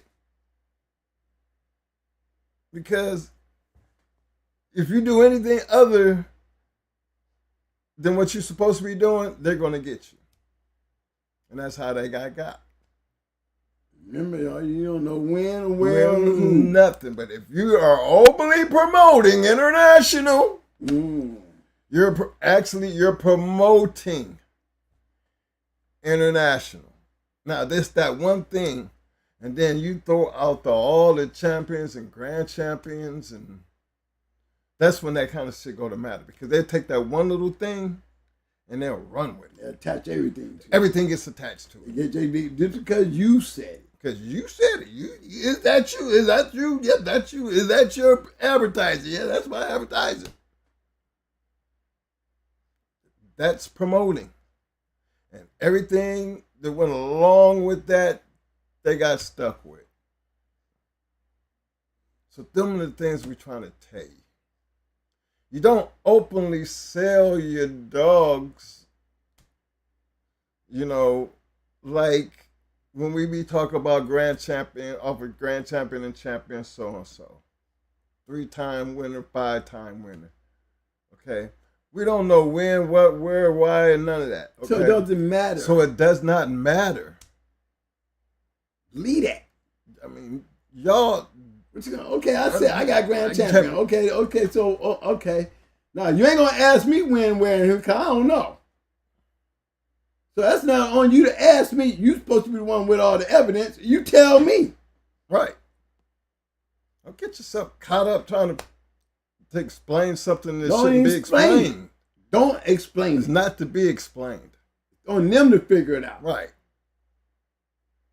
You know, y'all heard the thing. They tell them what it takes to be a grand champion, what it takes to be a champion, but ain't nobody telling you who, what, when, and where. Okay, now take that grand champion. I got hold on my shit that I'm saying that, and take what you saying, and make it work on me. Tell me when, tell me who and where. Y'all ain't getting into them cases like that. Or they put so much shit on you, they just make you plead out. Like a brother's 475 years, and they just like that was cool. Y'all got to wake up and realize what's going on and protect yourself. Everybody after the night show need to be out there getting in them a damn microscope and the stuff that you need to at least get that part of your job done. And if you ain't got cameras, get cameras. You know what I'm saying? And then get them. Protect yourself by even doing. You ain't got shit, no business. Something on that camera shouldn't be on there. Shouldn't be on there. It's your camera. That's all I'm saying. Your part. Don't be no dummy. Damn. Right. But protect yourself. That's all we're trying to get everybody to understand. You know, protect yourself. Protect your dogs. Protect your family. These things are necessary.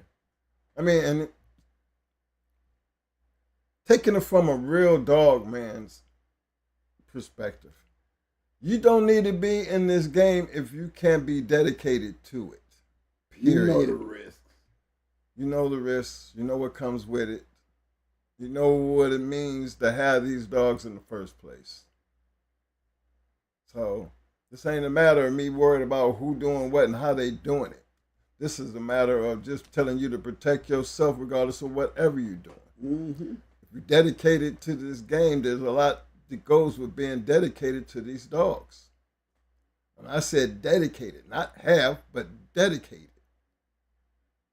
Making sure they're healthy, taking care of them, giving them the best life, doing all that you can do to create. That's right. Ain't no reason in the world y'all should be having these fucked up yards with pans looking all raggedy and muddy, and y'all shoot up dog houses. It just don't, y'all, it's not going to win those cases. You're not going to win those cases, gentlemen. No, you're not. Too much wrong. Too much wrong.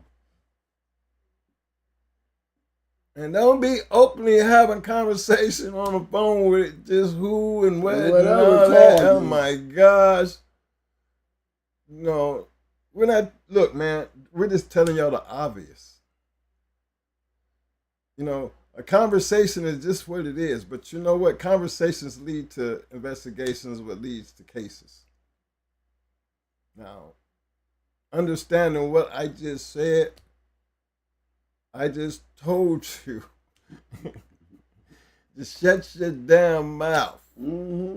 You know, because regardless, you can put yourself and be talking about doing something knowing damn well you ain't doing nothing. But the fact that you are discussing it and it is on tape, and you don't know what that other person caught doing, but then you became a part of a RICO conspiracy federal case. Trust and believe what I'm telling y'all. This is how simple they making it. Because you're already going to be guilty the minute that indictment drops. And it's going to be up to you to prove your own innocence. And that, don't believe that petty feds shit be like they win 99% of the time. I'm going to tell you why they win 99% of the time. Because 99% of the time, they got you on something simple, real small, that they can just blow up to be so big. Because that is you on that phone, ain't it? Yeah. Well, there's about 10 other people that same person that you was on the phone with, he was having the same conversation. I was there with BB. I was over Bobo's and Nut in that house doing dog last night. Yeah. Okay, now they gonna push play. Hey, is that you saying that? Yeah. Well, did you go over to Bobo and Nut in that house to check and see if I was over there fighting dog last night?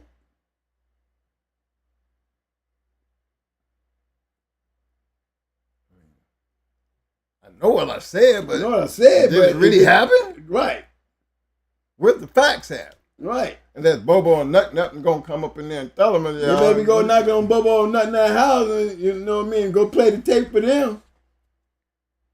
Yeah. You see what I'm saying? They're gonna go Bobo and Nut in that house and go scare them with the shit. You know how scared people is. Yeah. See, this is what they do. He was just talking, running his damn mouth. We ain't do nothing We ain't do now. I nothing was at over my here, sister's man. house. We don't do that over We here. don't do that over here. Yeah. We don't take them to believe it because they gonna go to the next person because they got a line of them. Somebody gonna do what you don't want them to do, and that is start running the damn mouth.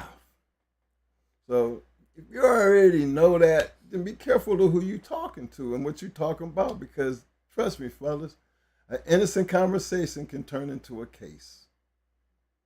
Just because, not what you said, but what the other person said and did. You just have to be a victim of circumstances. This is a reality check to the game on this Hot Mic Friday, and I know this bitch should be on fire right now. So before we check up out of here, I need y'all to do me a favor and give me some goddamn thumbs up, thumbs up. Thumbs up, y'all. Thumbs up, thumbs up. Muscles, muscles, muscles. Now, give us some damn roses. Roses. Come on. We need damn roses. Come on, yo. Come on, give me them damn roses. Show some love, man. Don't make my shit go to waste. Look, y'all done sat around here. Come on now.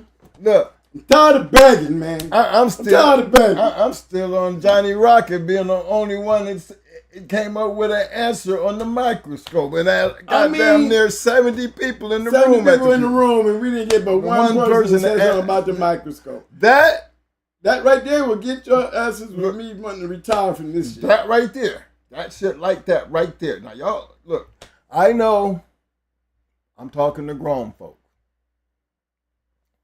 True enough. But gotta remember, I'm one of them same ass grown folk.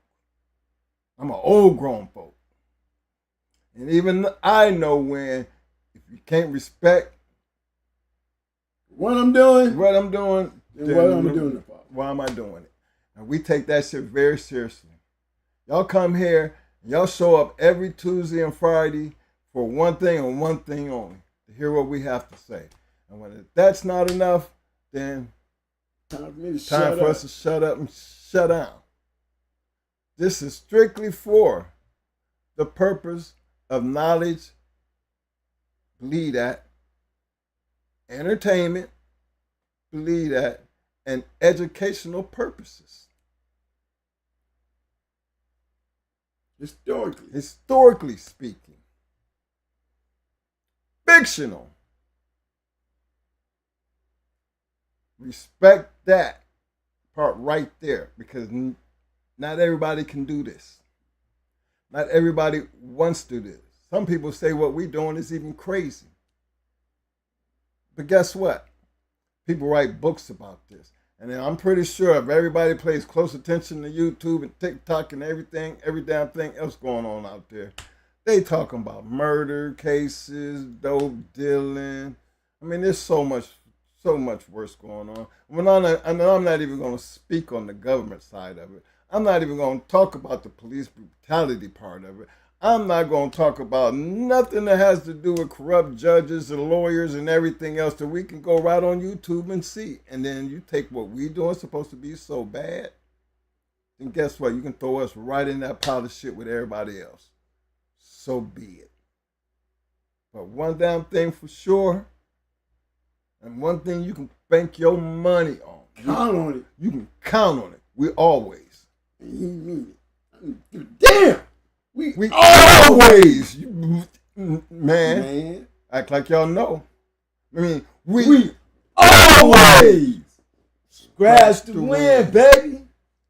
Love that.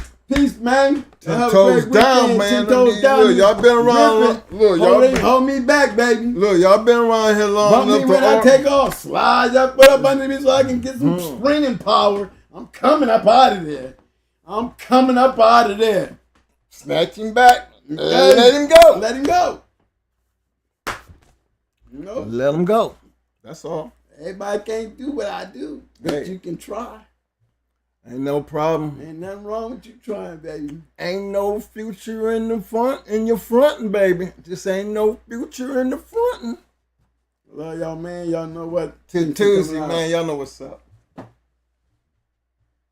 Let me get some music going here, Mo, as we climb up out of here. You know what, man. Hey, y'all. Hope y'all paying attention to that. Hope it was worth listening to. You know, because I sure like saying it to you. Big shout out to my man Pyrex. I see you, Pyrex. What's up, Pyrex? E.T., you the man. E.T., you know I love you, boy. He's a man. You always going to get some movement out of me. E.T. going to always say something to get some movement out of Twin. E.T. like, that's my dude. I like going, E.T., itchy, itchy. Big shout out to my man Chico Nicholas. Chico Nicholas, what's up, baby boy? Yeah. Representing the D. Hey, man. We out of here, man? Yes, sir. I don't know why we're going to do this, but I'm going to do it like this. All right? Right here.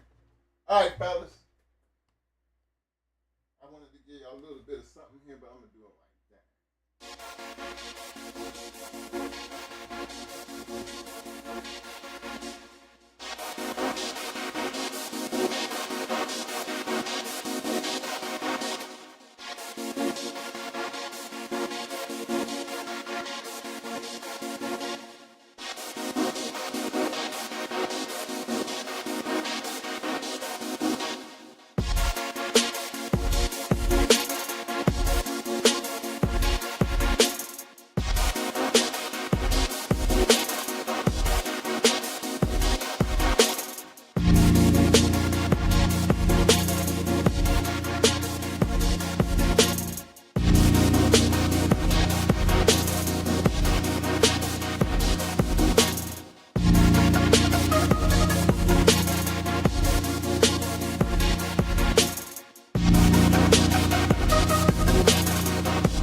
I was so hot, I'll just go ahead and just put up some of my things. Yes, sir.